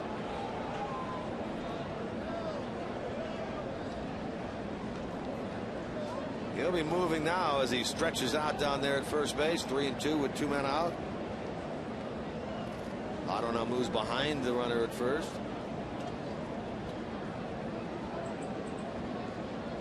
Altuve on the move. A ball to right field will send Bruce back and back. And he runs out of room. A 2-run homer for Jed Lowrie. Only his second of the year. And Houston has regained the lead at 4-2 here in the 5th.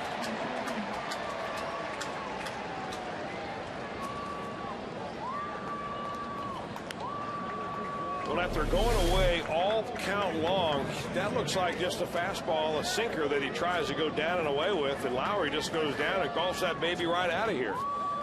It was down low. Lowrie, a good left-handed hitter, is a switch hitter part. And he uses that short porch and right to bomb one out of here. So that is definitely an area where a fly ball hurt him.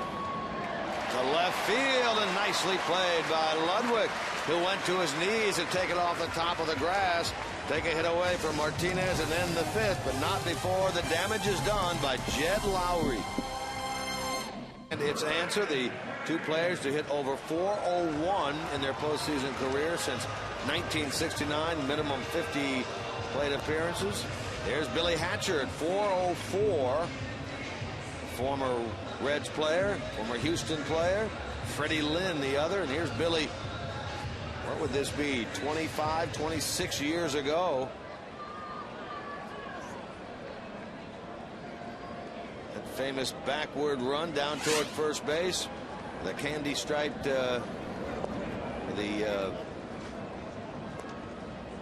rainbow striped jerseys that the Astros used to wear. He can still hit.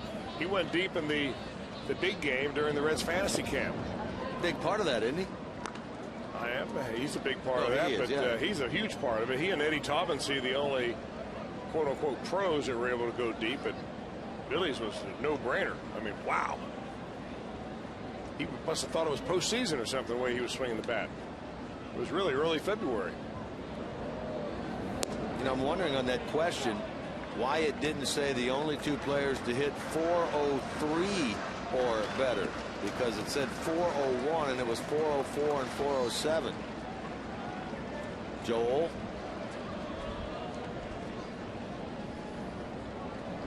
Well, you're a stickler for detail, aren't you? I try to be, Chris. Yeah. No, you just want things right. Yeah, well, you... 50 years in Houston baseball being celebrated this year. Started as the old Colt 45s. We talked to Joe Morgan about that the other night. I said well, they're going to bring the old Colt 45 jerseys back in a throwback day. And in order to be politically correct, they were not going to put the pistol, the Colt 45 pistol, on the jersey. They were just going to write 45s. And there was such an uproar of all the local fans there and around the Houston area that they were so proud of them being the 45s, and they wanted it the way it was, politically correct or not. And the team finally relented and said, all right, when we bring those throwback jerseys back, it will include putting a Colt 45 right on the jersey just like it used to be. That, Chris, is called attention to detail. Well, that's listening to your fan base. Because half of them probably carrying Colt 45s anyway.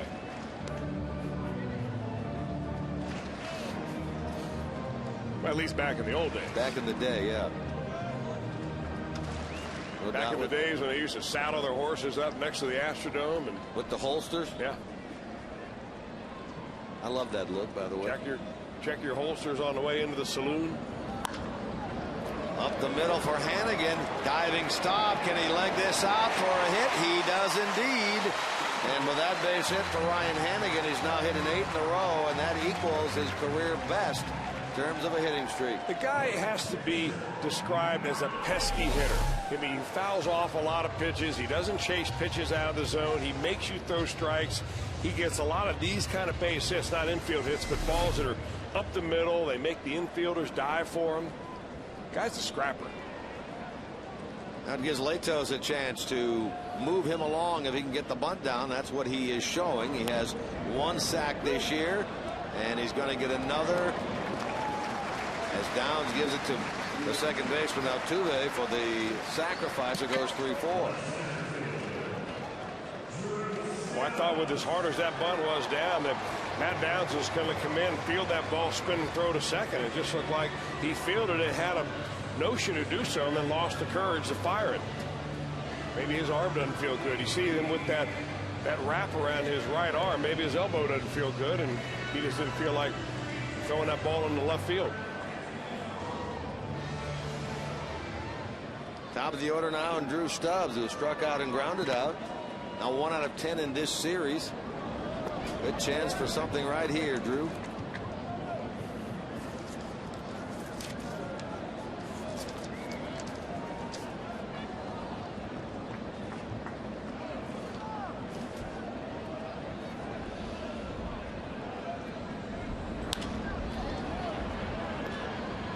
Hannigan retreats to second as Stubbs is close, but out at first for the second out.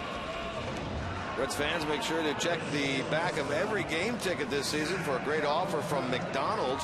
Present your ticket at participating locations, and you can buy 1 McDonald's breakfast sandwich and get another one free.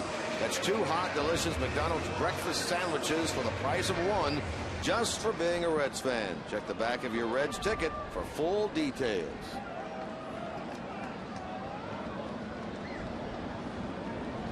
Chance for Kozar with a runner at second, 2 out.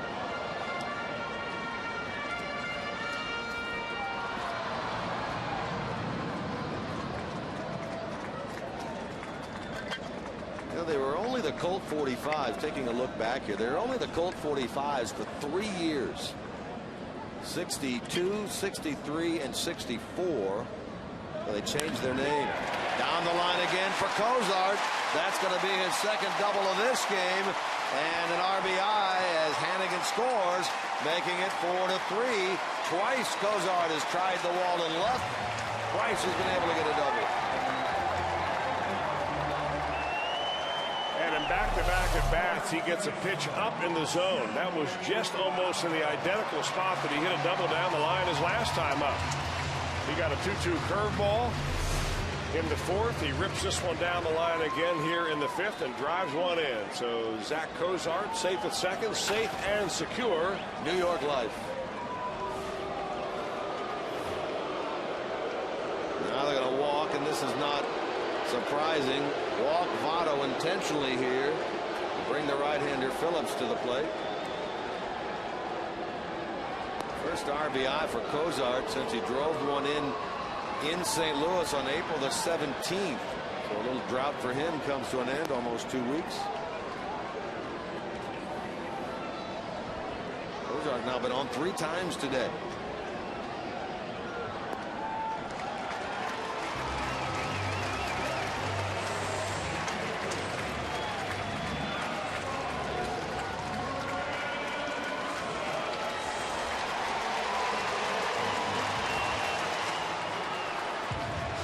Walk by Votto, his 4th intentional walk. That puts the go-ahead run on for the Reds with Phillips up there. 3rd walk by Lyles.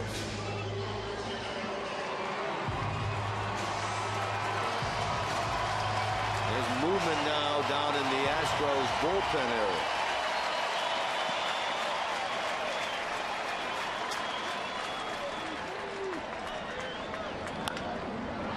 Towards short. Brandon thrown out at first to retire the side, but the Reds inch closer with a run on a double by Kozar. Now down 4-3. With an explosive heavyweight bout between LeVar Johnson and Pat Barry, followed by 3 epic fights, including a 5-round showdown between lightweight contenders Jim Miller and Nate Diaz. UFC Fight Night on Fox, sponsored by Bud Light. Live from East Rutherford, New Jersey, next Saturday at 8 p.m. Eastern. 5-inning totals right there. 4-8-0 Houston, 3-4-0 Reds. Astros are stranded 3, Reds 4. Both starters still in there. Lato's 6th inning of work gets Travis Buck, who twice has flied out. Both times it's taken very good defensive work by the Reds. In the first, in center by Stubbs, who may have taken a home run away from Buck. And in the 4th inning by the left fielder Ludwig.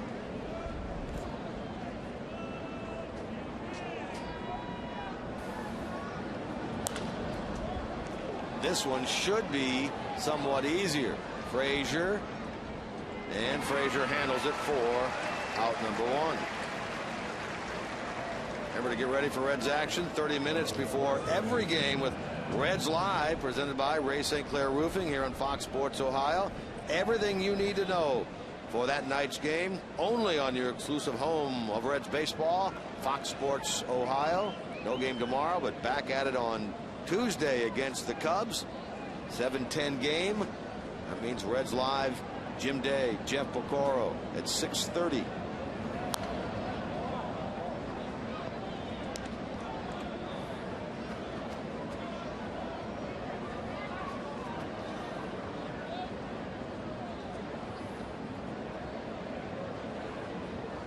Downs is twice flied out, once to left, once to center. Now he's down 2 strikes. 4-3 game. Houston by a run. We're in the 6th. 2-run homer by Jed Lowry put the Astros back in front. Lowry's 2nd home run of the year. It's 6 last year with Boston, 9 2 years ago with the Red Sox. That's a career best for him. 2 this year.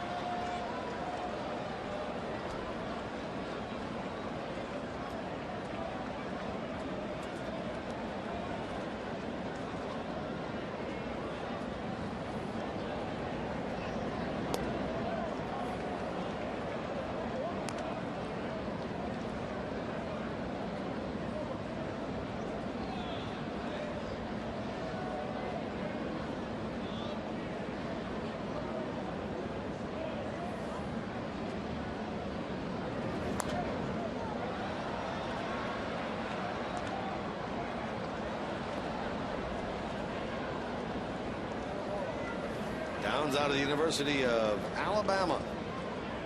Played collegiately down there. Yeah, he was one of those low round draft picks that ends up making it to the major leagues. Was picked in the 36th round. Which means really you've had about 1,000 players in the draft picked before you by the time you make it. And hey, you know what? Those are the kind of guys sometimes overlooked by scouts, ends up working their way right through the minor leagues. And the key really to do that is to get out of the lower A ball. He did. He had 370, he had 310 and 388 his first couple of years in professional baseball. That put him on the prospect list. Now, Chris, did I read this year that as part of the new contract that they're cutting the draft down to 40 rounds this year? That ball clears the wall in right field off of Matt Downs' bat. His first home run. And it is now 5-3 Astros. They lead again by a pair. Well, we talked earlier about how being the fly ball pitcher that Matt Latos is has not hurt him so far. And that was in the 4th inning that we talked about that. But this definitely. You see they're trying to pitch Matt Downs away, trying to make him hit the ball the other way. And believe me, Matt Latos is thinking that ball's not even close to the warning track where he used to pitch in San Diego, but it slips over the fence into the first row here at Great American Ballpark. Downs had 10 a year ago with his Houston club. He gets his first of the year. He's only playing at first base in this series because of the injury in the first inning on Friday night to Carlos Lee, which has put him on the bench.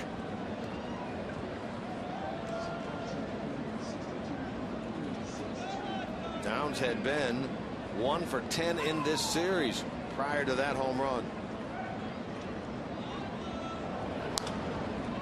Well, that's the kind of thing that you're going to get here at Great American Ballpark. I mean, somewhere Aaron Harang is chuckling. Somewhere Edinson Volquez is probably saying, yep, I've been there and I've lived through that. And every pitcher that has given up a cheapie here at Great American Ballpark, and there's been a bunch of them, will attest to the fact that you cannot let it get to your psyche.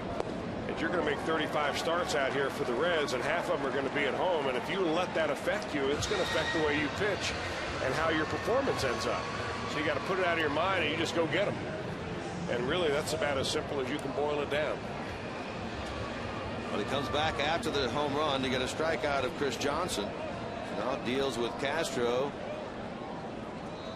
Hope we can get him for the final out of the inning. Houston led 1-0 after 1, 2-0 after 2. Reds tied it on a 2-run homer to left center. Pardon me, to right center in the fourth by Votto.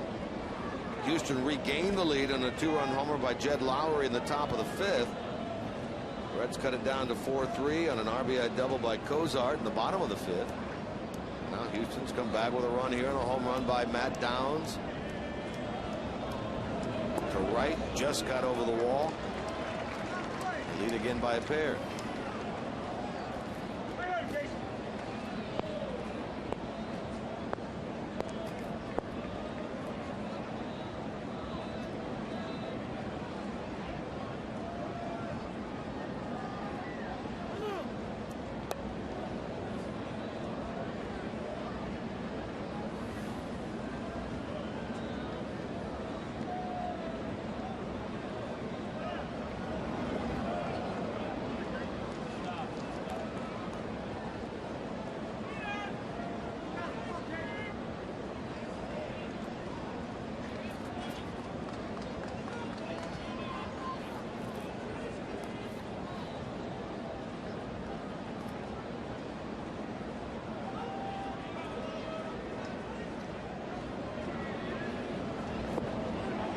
Castro, a strikeout victim, second of the inning for Latos and his fourth of the afternoon. But the home run has extended Houston's lead back to 2 in the middle of the sixth. Find a Penn Station location near sections 130 and 414 and enjoy all the baseball action while eating a Penn Station signature sub and authentic fresh cut fries. See your Reds at GABP. Call 513-381-REDS or visit select Kroger locations or Reds.com. Jay Bruce to get it started here in the bottom of the sixth against Jordan Lyles. Last time the Reds saw Lyles as a starter was last year in August when he picked up his first big league win. He did make an appearance here later in the season out of the bullpen against the Reds. That was in September. That game in Houston back in August, he went 7, allowed 3 runs, 6 hits. In this game, he's working into the 6th. He's allowed 3 runs, 4 hits, hopefully more. Stroked to center by Bruce, but Bogasevic handles it. Jay is 0 for 2. 1 out for Ludwig. Now this will probably be the last inning for Jordan Lyles. He's due first up in the inning as a batter, or at least, yes, he is first up in the inning. So very likely that Brad Mills will go to the bullpen if he can get through 6 right here and be very happy with a young effort by his right-hander. There's Wilton Lopez. He'll be the new Astro pitcher. That is, if Lyles can get through this inning.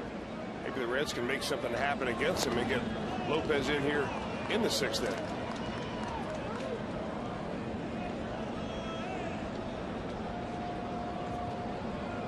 The bottom part of the order really hasn't done much at all. Bruce, Ludwig, Frazier, Hannigan, Latos. You got 1 hit out of Ryan Hannigan out of that bunch, and a walk by Jay Bruce in the 4th inning. That's the only base runners that those bottom 4 have been able to get going. That's 11 plate appearances, and Ludwig's now being number 12 out of that group.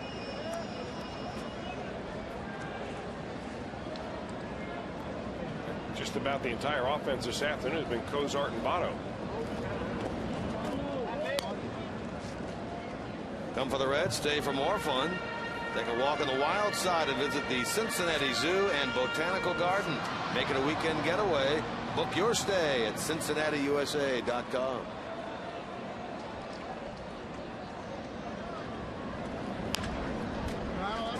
Happy birthday to a couple of former Reds interns, Amy and Holly Ratliff, the twins who are celebrating their 29th birthday again. They brightened up things for a long time when he worked here in the PR department for Rob Butcher for years. So, happy birthday, ladies. Happy birthday indeed. Speaking of birthdays, you know, we forgot, I think, yesterday. Ludwig is a strikeout victim. We forgot publicly to say happy birthday to one Joser Husen celebrated his birthday yesterday. The PA voice of Great American Ballpark. Running all around yesterday, and we had to stop him and say, Joe, settle down. It's your birthday. Celebrate it today. There he is, or as he likes to be known as the voice of the Reds. Voice of the Reds, Joser Husen. Off the end of the bat. And Lyles has himself a perfect 6, and now 3 times in this game, 1, 2, 3 frames. So we go to the 7th, down by a pair.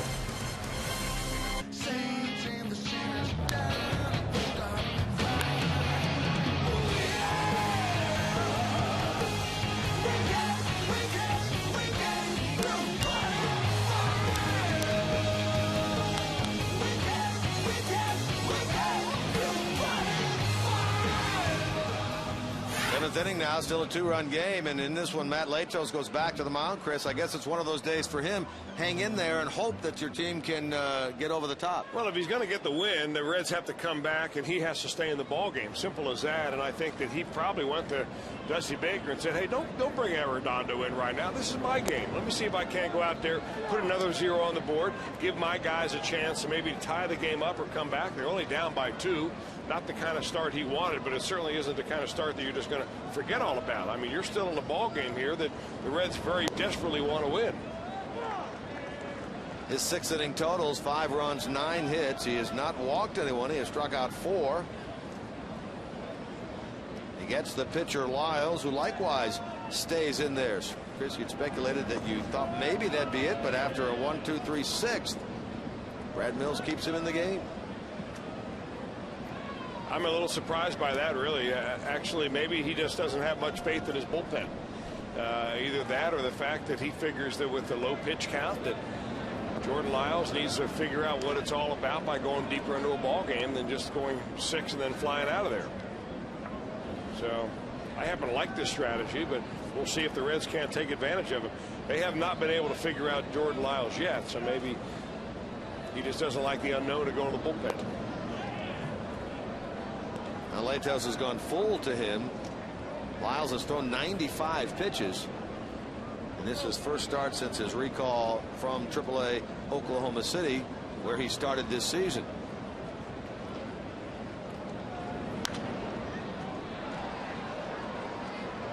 Foul ball playable. Hannigan, and Hannigan handles it. Votto was charging down the line as well. Almost looked like there the Hannigan didn't locate that ball right away. Well, that's why Votto needs to come in and do that. I mean, everybody needs to help. You got a sky like we have today, which is very gray. The ball can be lost up there. You're a catcher. You flip the mask off, you look up, and sometimes you look up, you don't pick the ball up.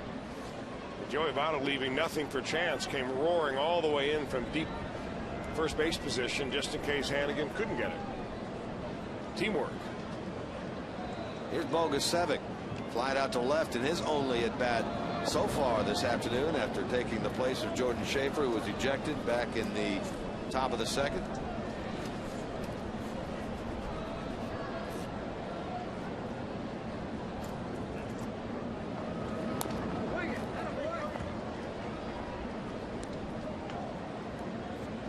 Latos had given up 2 home runs, 22 1/3 innings coming into today's game, 1 to a righty, 1 to a lefty. Today's given up 2 to Lowry batting left and to Downs batting right. Yeah, neither of those balls exactly crushed either, right, but they go for home runs. I mean, it's just kind of the story of life here at Great American Ballpark.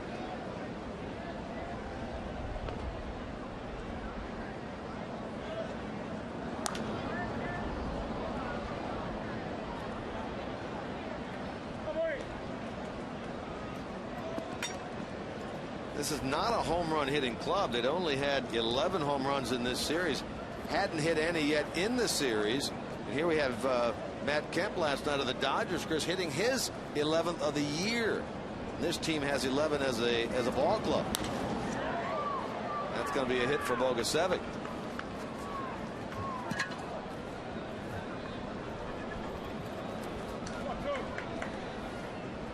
There's the graphic. Look, Kemp has 11. Coming into today, the Pirates and the Padres and the Astros had 11. The Cubs only have 8. Houston now with the 2 today has 13. Kemp has had one heck of a month out there. Well, you're not kidding about that. I mean, he's just simply an animal, which would ask kind of a strange question. But if you were running the Houston Astros, would you trade your whole team for Matt Kemp? Dusty Baker to the mound. Latos is out of the game. He gets the leadoff man, then gives up the hit. He'll go 6 1/3 in this game. And the Reds turn to the bullpen and call on Jose Arredondo. Our skyline call of the bullpen means Latos out, Arredondo in. Unbelievably good as of late. Well, he makes his 10th appearance overall, Arredondo does, and he's not given up an earned run since the second game he's pitched in. That was way back in the beginning of April against the Cardinals, where he gave up a 3 spot in the 3rd of an inning. But he's putting on really nothing but zeros on the board. He's retired 16 straight hitters, 9 of those via the strikeout as he comes in today. 6 strikeouts in the last 3 innings, so he's got that little split finger working. Matt Latos leaves after 6 1/3, giving up 5 runs, 10 hits, no walks, 4 strikeouts, 2 home run balls. Bogusevic at first is his responsibility. Altuve at the plate now, and boy, you just continue to look at the numbers of Matt Latos. 5 starts now, 1 really good start. That was the last time out. But you go back to thinking about what Dusty Baker loves to say. Things seem to even out for players. They seem to do what they do in the back of their baseball card year in, year out. And when you look at Latos, and it may sound like an excuse, but April has never been a good month for him. It is what it is. I mean, his earned run average in April is way worse than any other month. And, you know, he's like a lot of power pitchers that sometimes just take a little bit longer to get going. You compare his months, not counting today's start. He had an ERA of over 5.5 in the month of April, and the rest of the season, nothing higher than a 3.8. And for instance, his career May is 2.41. Right. You just hope, though, that he doesn't let the dimensions of this ballpark get into his head. That's a good point. Up the ladder, but Cozart can't get it, and that's a base hit for Altuve. He's 3 for 4 now today. I'll tell you what, this guy's out to trying to make the believer out of people. At 5 feet 5 inches, a lot of people say, well, why would you even draft a kid that small? Because obviously baseball's now becoming a bigger man's game, and you know, some teams wouldn't even look at a player 5'5". But I mean, 3 hits on the day. He had did not have a great day against Johnny Cueto, but hit a triple and a double in that game that was started by Mike Leake. Hitting well over 360 on the season. That's the first base runner giving up in the last 5 outings plus today for Arredondo. He mentioned he had retired 16 straight till that hit now by Altuve. Here's Jed Lowry, his home run, the difference in this game. That 2-run shot he hit in the 5th.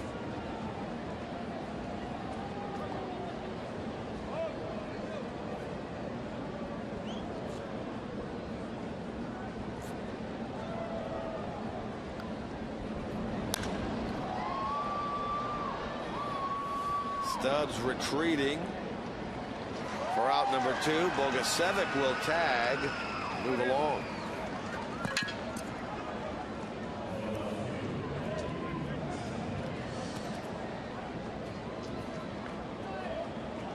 Here's J.D. Martinez.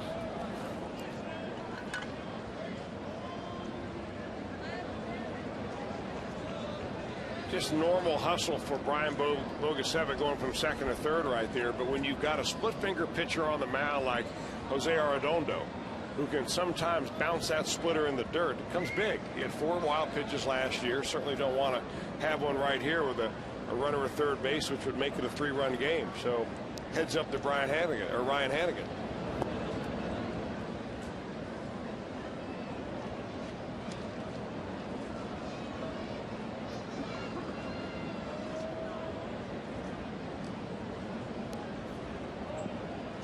Martinez hitless today, 1 for 10 in the series.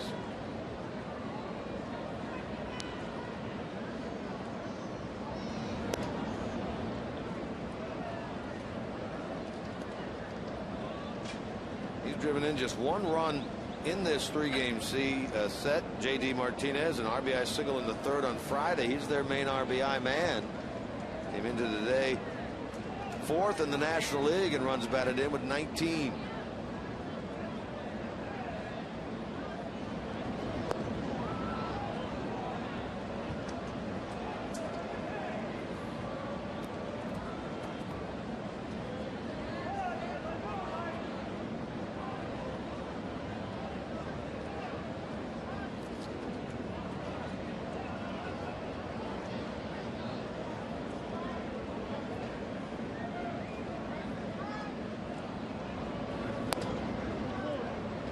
Now he walks Martinez, so the bases are loaded with 2 out.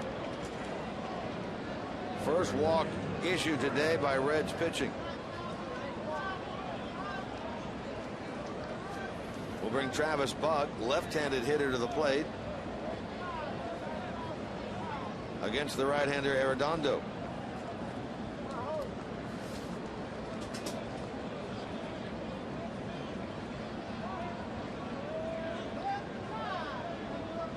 Lefties do not have a hit this year against Arredondo.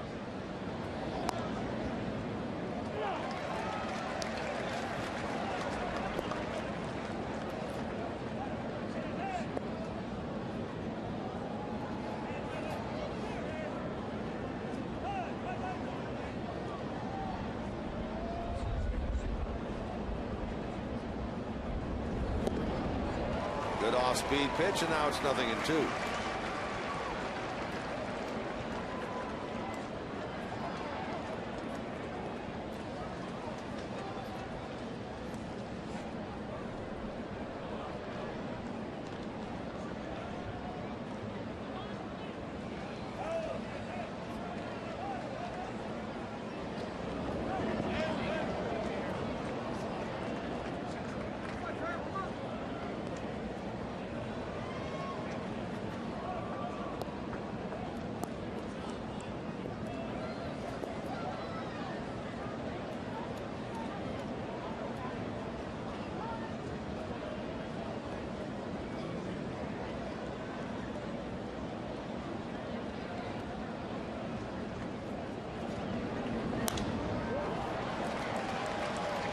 Cozart out, Stubbs in. Cozart stays with it, and the shortstop retires Travis Buck. That ends the 7th inning for the Astros. They load him up on a couple of hits and a walk, and now have stranded 6 on the day. But as we stretch and keep it right here for God Bless America and Take Me Out to the Ball Game, Houston in front by a couple at 5-3. In our local police crack, they'll look at a new pitcher in this game. This is right-hander Wilton Lopez relieving Jordan Lyle. I guess on the surface, somewhat of an unusual move by the Astros manager Brad Mills to let his pitcher hit in the top of the inning and then replace him in the bottom of the inning. Wilton Lopez, 11 games now for this right-hander. He's been very good against the Reds, an earned run average of 1.5 in his 12 career appearances against this Redlegs team. Lopez, like Arredondo when he entered, has a streak going. He's retired 17 straight batters. Let's see if the Reds can do something about that with Hannigan batting first. Heisey on deck to bat for Arredondo. There's another solid stroke by Hannigan. He's really swinging the bat well. He's 2 for 3 today. Tying run will come to the plate. Hey, Ryan Hannigan has shown himself to be one of the better number 8 hitters you can find, because you want somebody who's not going to chase a lot of pitches, because in the number 8 spot you get pitched around so much with the pitcher coming up next. Now, not necessarily in this inning where you've got a pinch hitter coming up, but he doesn't chase pitches. He makes contact. You can hit and run with him, and he just really settles in very nicely in number 8. Not a lot of guys like it, but he's taken to it. Here's Heisey, who seems to save his best work for coming off the bench as a pinch hitter. On the year, he's at 195 with 4 runs batted in. As a pinch hitter, he's 2 out of 3. He and Frazier together are 6 of 7 pinch hitting.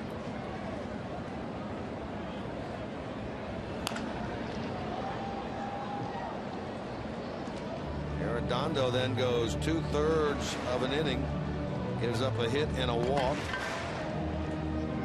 Final line on Matt Latos, Red starter, 6 1/3 innings, 5 runs all earned, 10 hits, and that's a career high in terms of hits given up for him. 10. Walked no one, struck out 4, touched up for the long ball twice. Pitcher of record.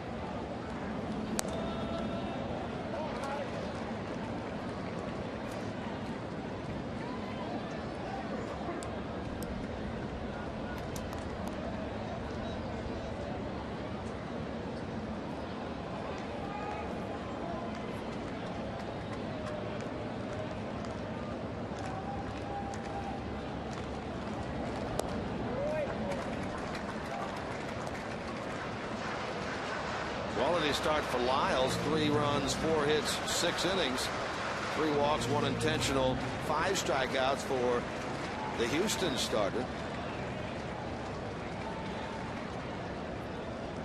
He likewise the pitcher of record this juncture of the game. 5-3 Houston, home 7th.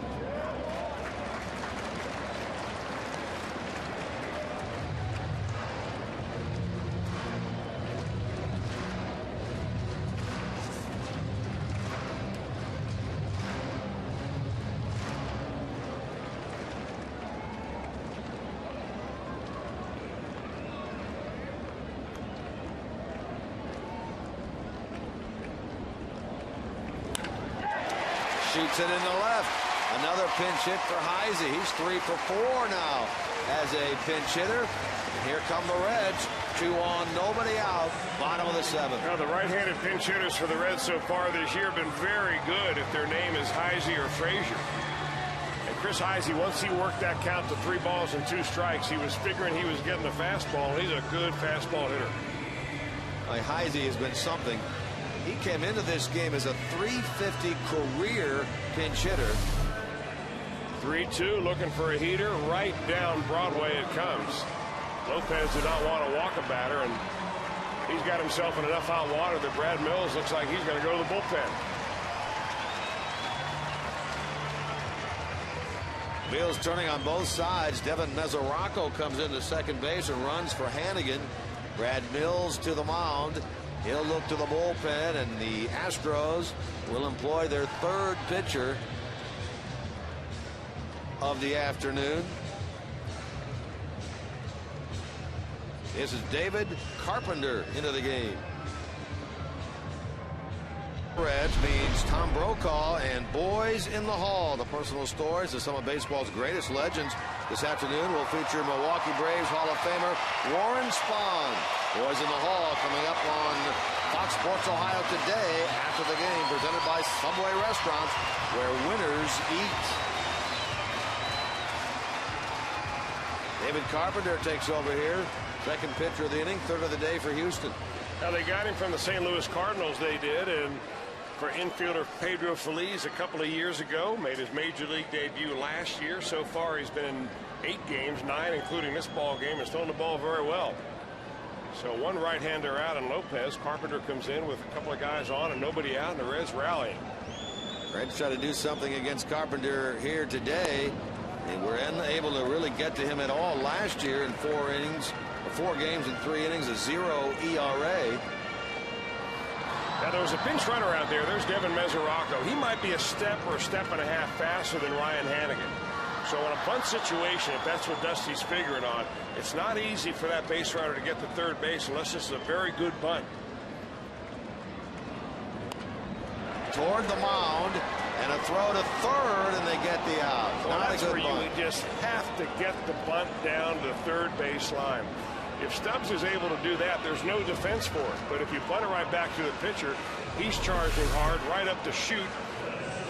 And his best and easiest play is probably to 3rd base. He knows ahead of time where he's going, and it's a nice, easy force play right there. And easy for that right-hander to get it, spin and throw. well, it's like even easier for a left-hander, right. But I mean, right up to shoot.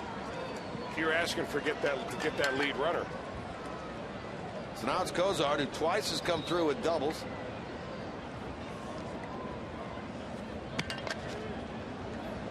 Heisey out at second base. Stubbs at first, so good speed on the bases here as Cozart takes strike one. He's been on 3 times. Yeah, so maybe they can take advantage of that speed on the base paths. If Heisey can get a big enough lead at second base, there's no way that they're going to throw the tail runner out in Stubbs because the first baseman's not holding him. So maybe if you can't get the bunt down, you can steal the base. But got to be very disappointing. I mean, really, Drew Stubbs should be the best bunter on this ball club. And you got a game plan. If you're Dusty Baker, you're thinking, all right, this is what I want to do. Basic baseball. And it backfires on you.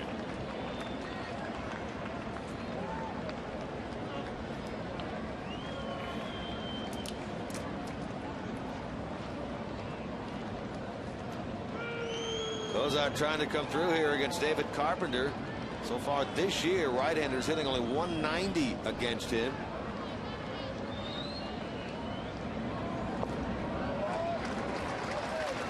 I'll tell you, really not much in the way of infielders holding Chris Heisey on out there at second base. Jose Altuve, he's playing close to the bag right now, but by the time Carpenter comes to his stretch and is ready to throw, he's back here somewhere. And when he's able to give that extra space, Heisey really needs to get himself a bigger lead, see if he can't stretch this thing. At least get as far away as the infield. Now get off the bag.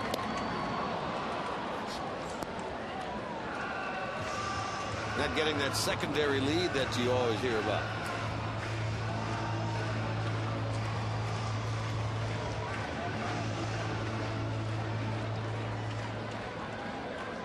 Two and two to Cozart.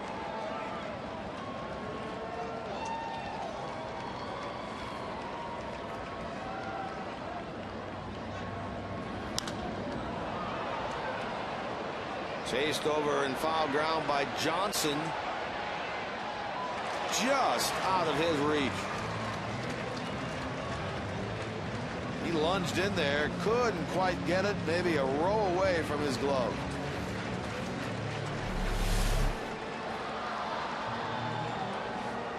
Boy, that's close.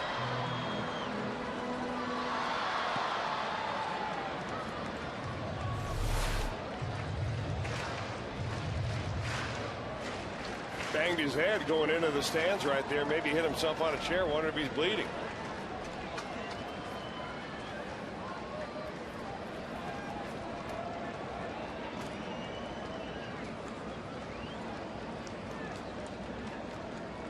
Still nobody really jockeying Heisey at second base, and of course the first baseman playing well behind Drew Stubbs.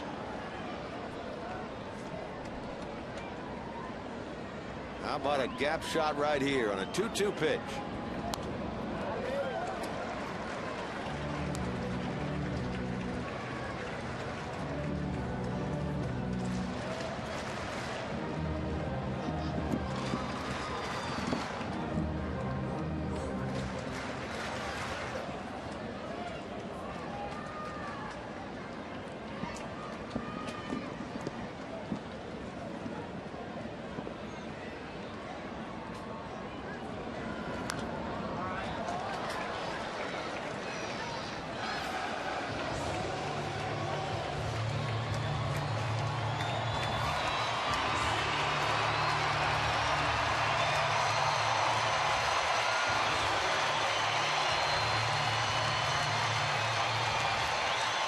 Another 2-2 pitch forthcoming here from the right-hander Carpenter to the Red shortstop Cozart.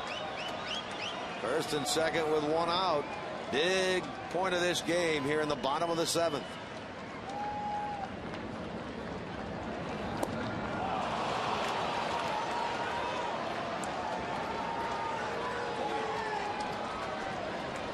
Sixth strikeout for Houston pitching. Cozart almost looked there, Chris, like he might have been thinking of something other than a fastball. Well, with two strikes on you, you're just trying to protect the play. That happened to be a very good breaking ball right there by David Carpenter. So Carpenter gets the punch out, although Cozart's had a good day. A couple of doubles and a walk. And now a quick trip by Doug Groth tailed him out. And I mean, you wouldn't think that there would be a walk in order, but this could be a good old-fashioned pitch around right here.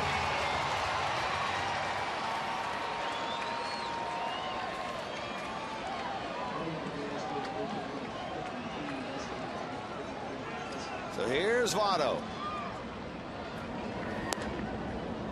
Home run, 2 at-bats ago. Scoring Cozart is second of the year. Joey this year, runners in scoring position now at 4-12, 7 for 17.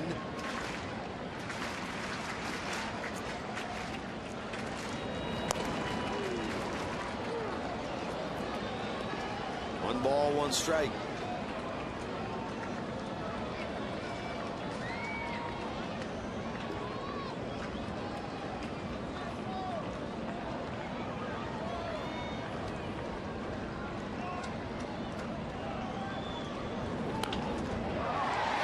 First, that may tie this game. One run will score. That makes it 5-4. Here comes the speedy Stubbs. Here comes a throw. It is wide. And Joey Votto has come through again for the Reds here in the 7th inning, driving in 2. He's driven in 4 today, and we are dead even at 5. Swing by Joey Votto. It was almost like he got out there and guided that ball down the right field line. That pitch down and in, a nasty slider that he somehow keeps fair. Right past the diving Matt Downs, down the line, and with all the speed the Reds have on the base pass, Heisey no problem, but here comes Drew Stubbs, and he's got it turned on. Nicely done indeed by Joey Votto, and he gets a standing O from the crowd of over 31,000 here. It has turned out to be a sunny Sunday afternoon. And now Votto, with 2 men out, represents the go-ahead run with Phillips at the plate here in the 7th. Carpenter charged with a blown save. Close the book on Wilton Lopez. 2 runs, 2 hits, did not retire a batter. Latos will not suffer the loss in this game.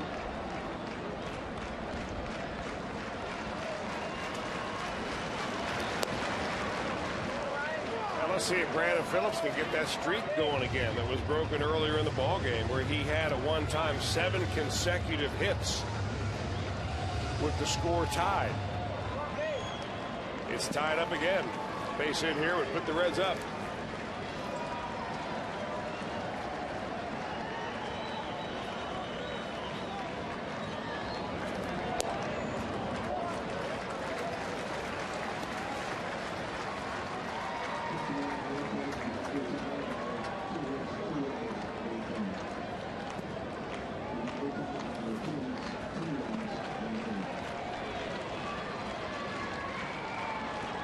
Reds have never led today, but have the opportunity here.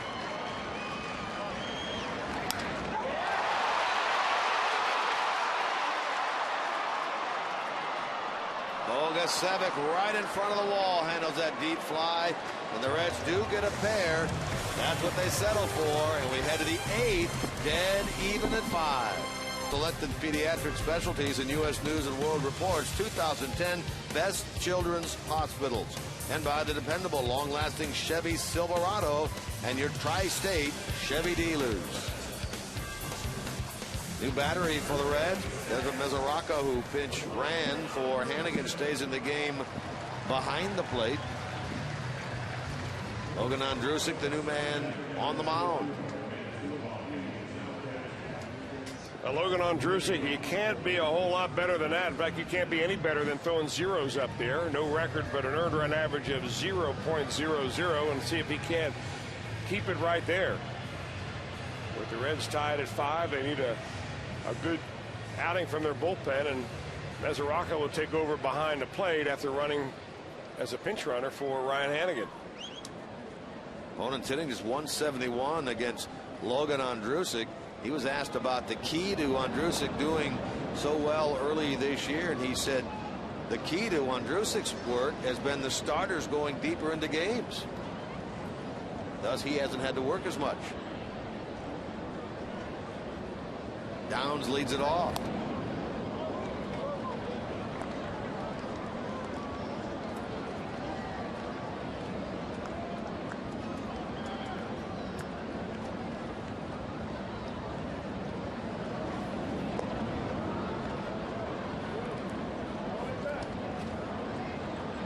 Reds came back from 2-0 to tie it at 2.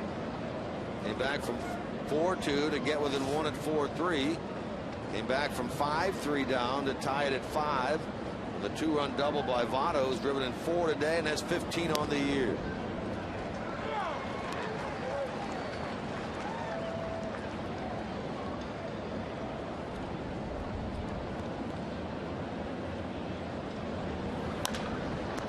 To the mound, and the big man fields the ball and runs it almost all the way to first. 1 out.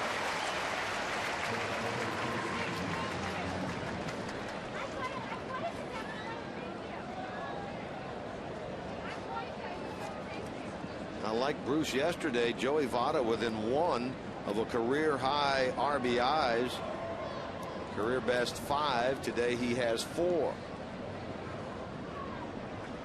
Here's Johnson.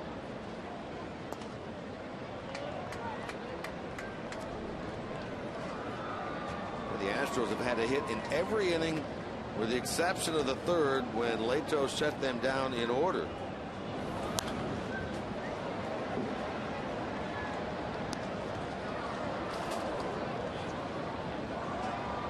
Reds bullpen entered action today with an ERA of 2.92. Haven't given up 14 less hits than innings pitched.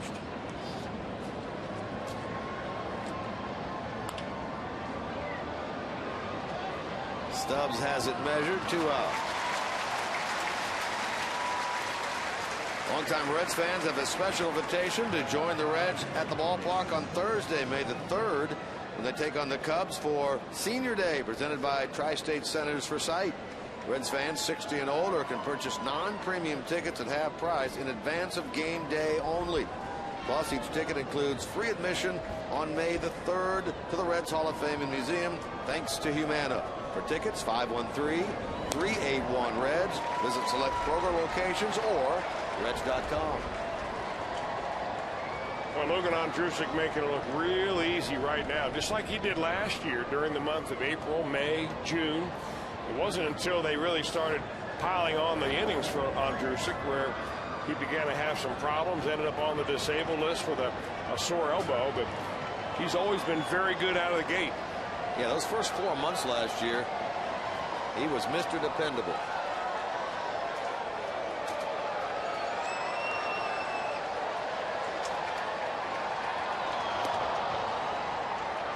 Working here to get the Houston catcher, Castro.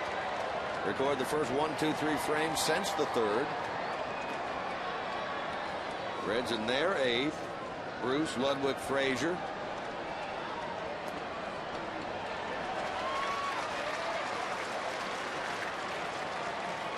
Leto 6 1/3, 5 runs, 10 hits for the Reds. Arredondo 2/3 of an inning, no runs, 1 hit.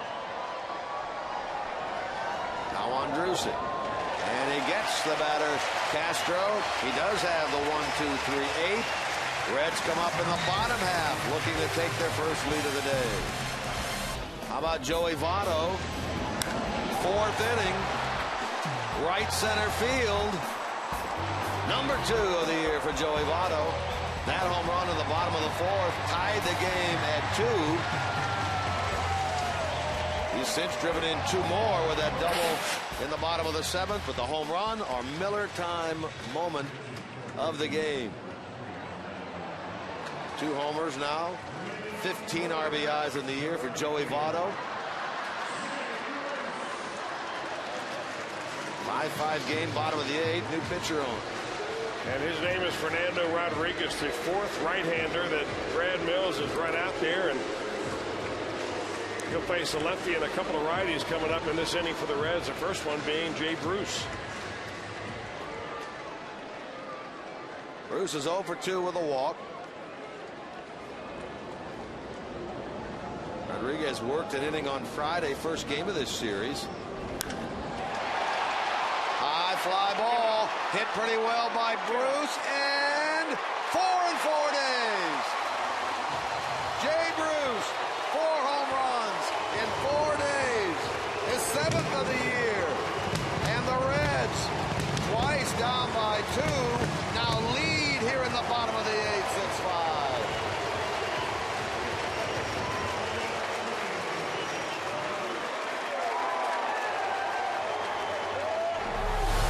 The short porch giveth, the short porch taketh away.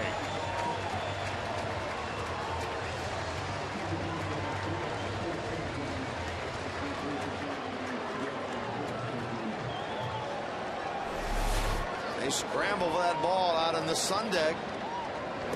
The Reds now lead 6-5, and that'll mean Sean Marshall time in the top of the 9th inning.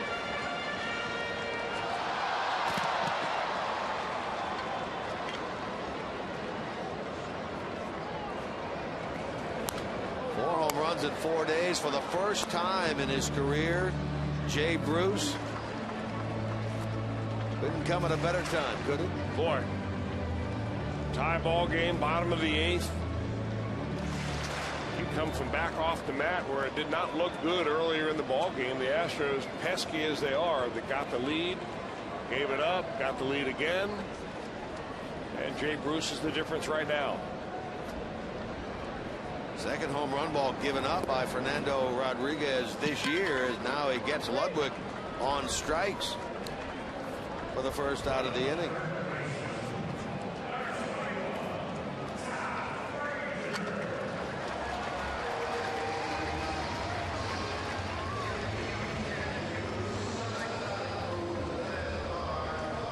We've seen some clutch hitting from the Reds today. The 2-run homer by Votto, the RBI double in the 5th by Cozart, the 2-run double by Votto in the 7th, and now this one here in the bottom of the 8th by Bruce.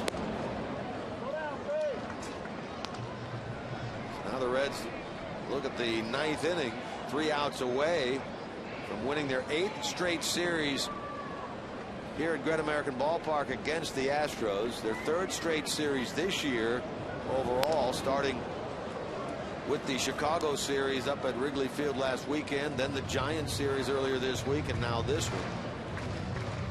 And into the off day tomorrow, if they can get the job done here this afternoon. 500 record going into the off day tomorrow in the Cubs series that starts on Tuesday. Those are the feel-good moments Dusty was talking about prior to the game today.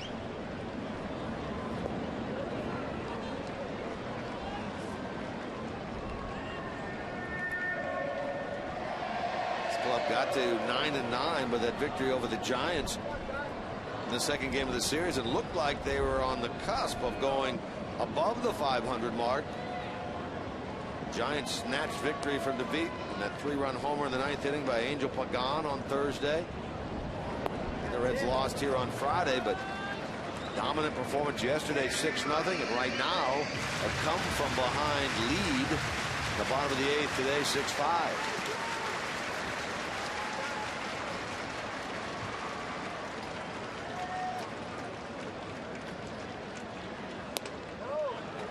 And Frazier is aboard for the first time today via the wall.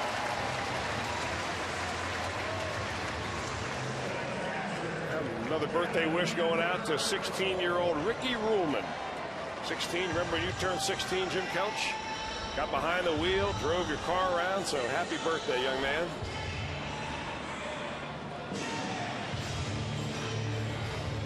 You drive around at 16? Cruising the streets? I wouldn't say cruising. I was cruising up and down the driveway. That didn't take long. Learning how to drive the old stick shift, no doubt.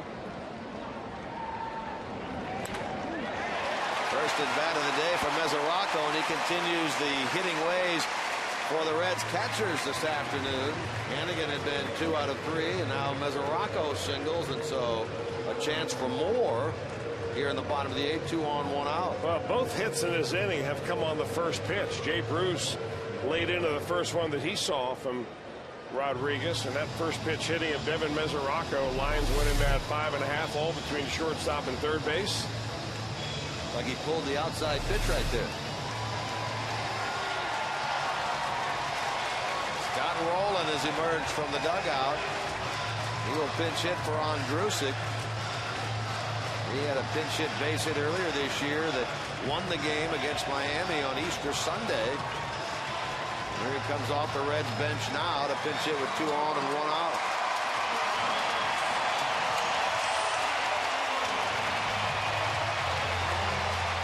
He's at 186 on the year. There's his career pinch hitting numbers, and they are excellent to say the least.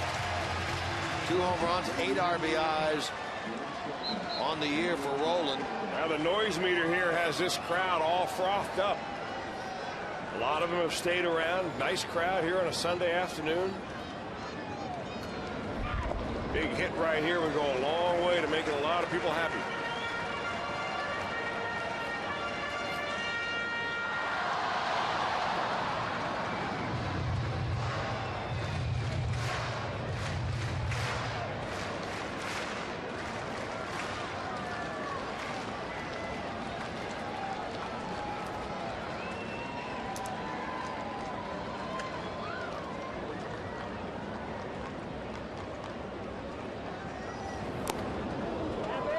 Evens that counted 1.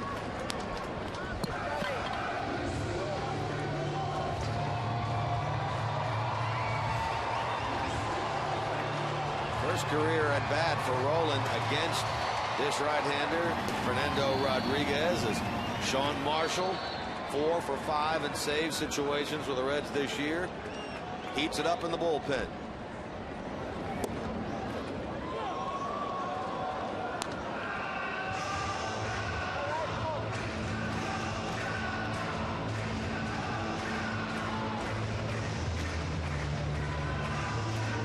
Stubbs waits on deck.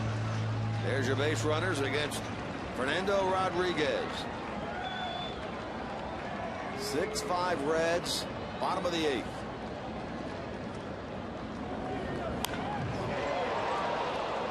Hammered into the crowd past the third base dugout.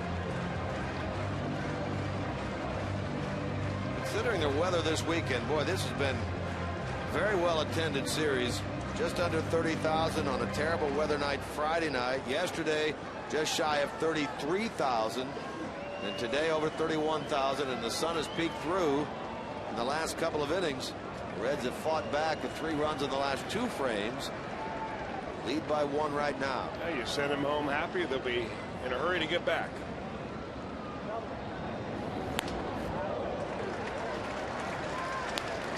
Well, we'd sure love to see a lot of them out here for this upcoming Cubs series and keep that blue out of here, wouldn't we, Chris? Not worried too much about the blue this year.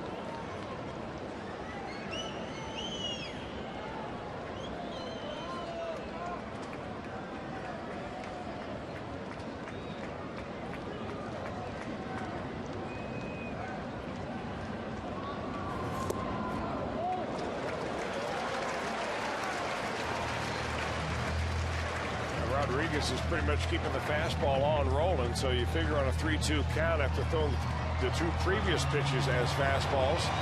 Here comes another one right here. Ought to be a pretty good hitting spot for Rowland. 2 on with 1 out.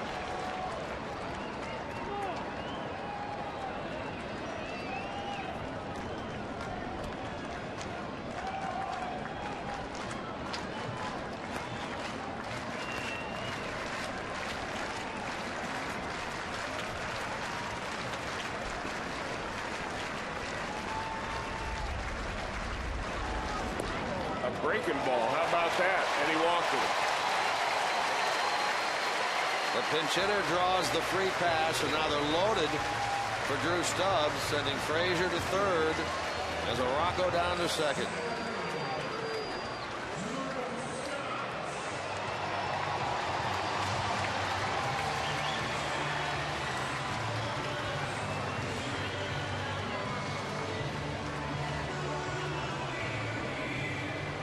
Stubbs in the game is 0 for 4. Tried to bunt the runners along in the 7th. Unsuccessfully reached and then scored on the 2-run double by Votto. You got to be looking to be very aggressive right here. Bases loaded, nowhere to put him. Infield playing in. If he gets a fastball first pitch, go ahead and let it rip. That's been his MO this year. And that's indeed what he does right there.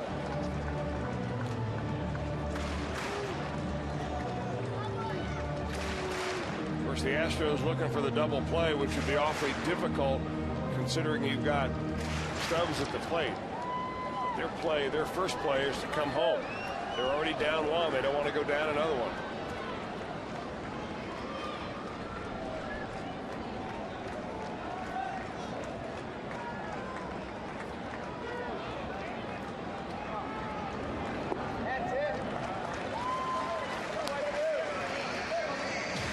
Same thing goes right here if you're thinking along with Drew Stubbs. All right, first pitch fastball, fouled it back. Next pitch breaking ball, down now the zone. You want to go to a 2-1 count? Probably looking heater right here.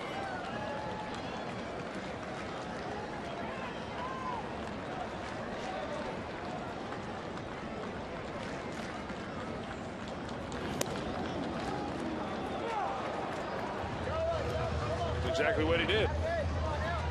Stubbs took it. Now he's in the hole, 1-2.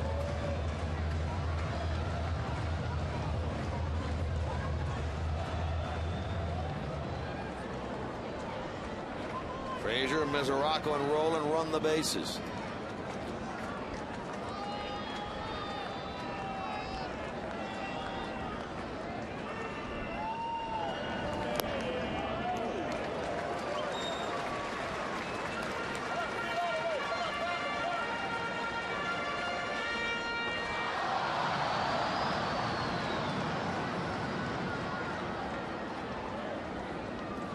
Dusty looks on from the Reds dugout. Brad Mills the same from the third base side. Rodriguez gets what he wants.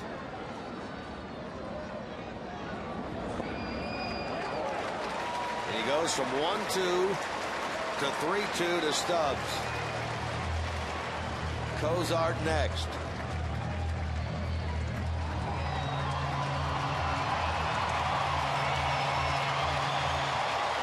Making some noise now here at Great American Ballpark.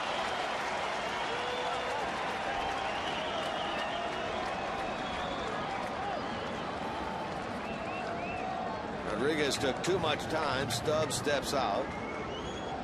Drew one career grand slam. Came here against the Cubs in 2010.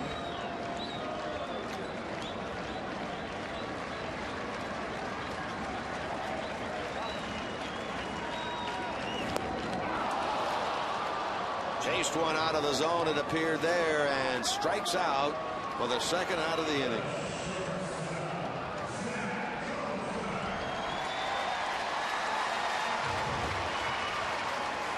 So now to make this a big inning, the Reds need something from Cozart.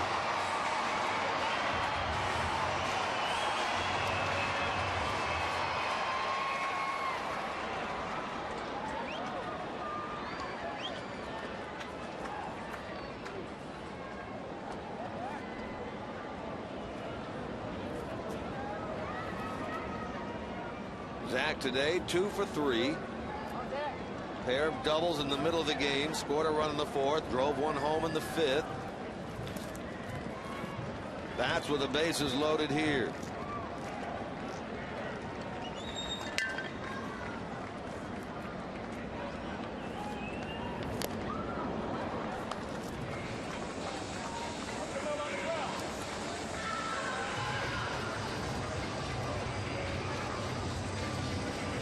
Cozart did not face Rodriguez on Friday night.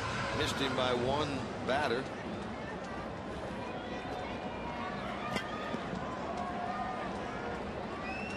Houston trying to keep it a one-run game. Reds trying to give Sean Marshall some wiggle room in the top of the ninth.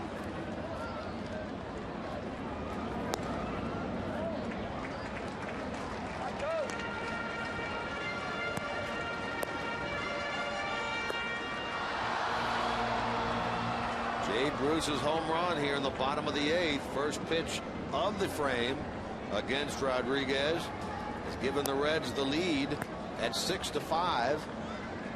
Chance for more with the bases loaded, 2 out.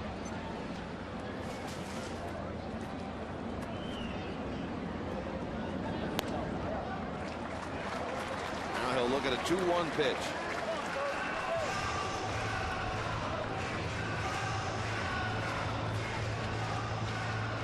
Votto waiting on deck. Joey's driven in 4 today.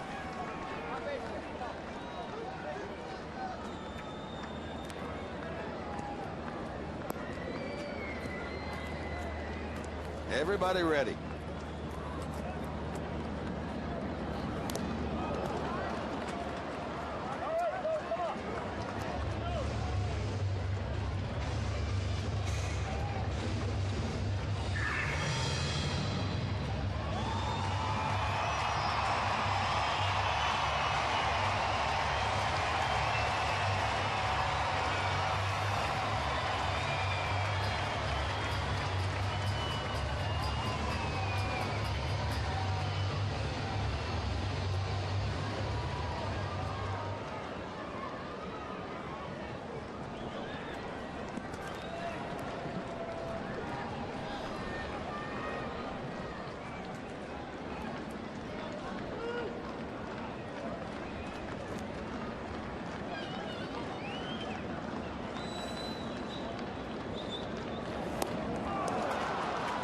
Big strikeouts here in the bottom of the 8th by Rodriguez. First Stubbs, then Cozart. Reds leave them loaded, but do get the lead on the home run ball by Jay Bruce. As in fact, that is our Nissan drive of the game as we go out. Number 7 for Jay Bruce means a 1-run lead for the Reds. Going to the 9th, our Nissan drive of the game. Out in left field by Ludwig. Good diving effort there by the Reds left fielder. And then how about this one? Off the top of the grass. Ryan Ludwig with a John Morrell hot dog play of the game. Changes for the Reds. Scott Rowland pinch hit, stays in the game. He's now at third base. Frazier leaves. And the new pitcher on, trying to shut this one down in the 9th. Sean Marshall. Well, Sean Marshall wants to get back out there and redeem himself after giving up a 3-run bomb to Angel Pagan at that third game of a 3-game set against the Giants. Blew that game and with that home run, but has 1-run lead right here with which to work. Justin Maxwell pinch hits to start the 9th inning. 9-1-2 for the Astros. Marshall 4 out of 5 in save situations. Maxwell hitting .250 on the year. He pinch hit on Friday. That was against Arredondo and struck out. Played yesterday in center but did not have an at bat.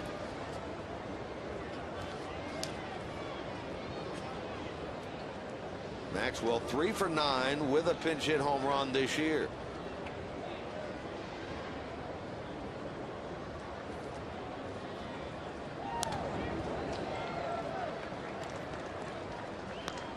Marshall saved his first 4 games, had the blown save on Thursday against San Francisco.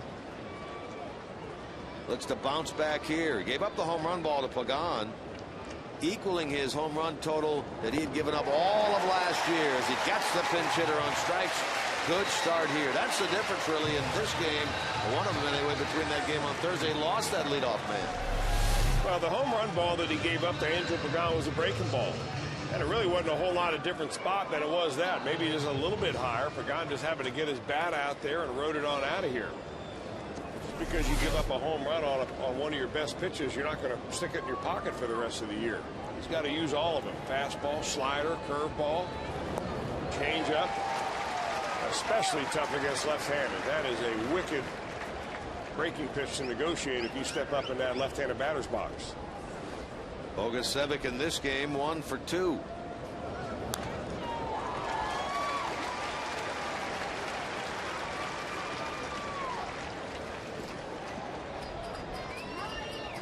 Marshall gave up that home run ball to Pagan. It was the first one he'd given up in 66 appearances dating back to the 13th of May last year when he gave up the only home run ball that they touched him up for a year ago. That was Cody Ross. Did it at Wrigley Field as a member of the Giants on the 13th of May. Here he is back out there, first time since then. Phillips takes a hit away from Bogusevic. Timing that out perfectly, going to his left.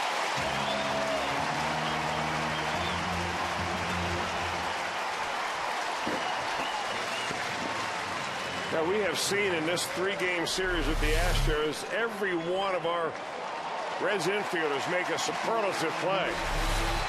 In the 9th, it's Brandon Phillips' turn. Well, that's some tight D. The outfielders have gotten in on it as well. We've seen Stubbs make a good catch in center today. Ludwig a couple out in left field.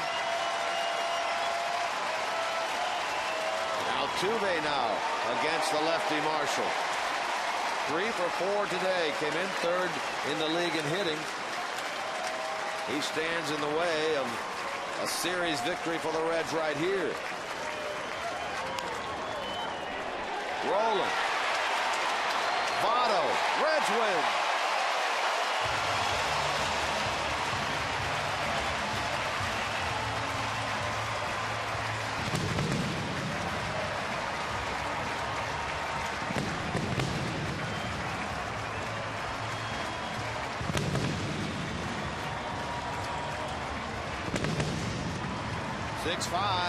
Reds a winner, their 8th consecutive series win against Houston. They win it today, 6-5.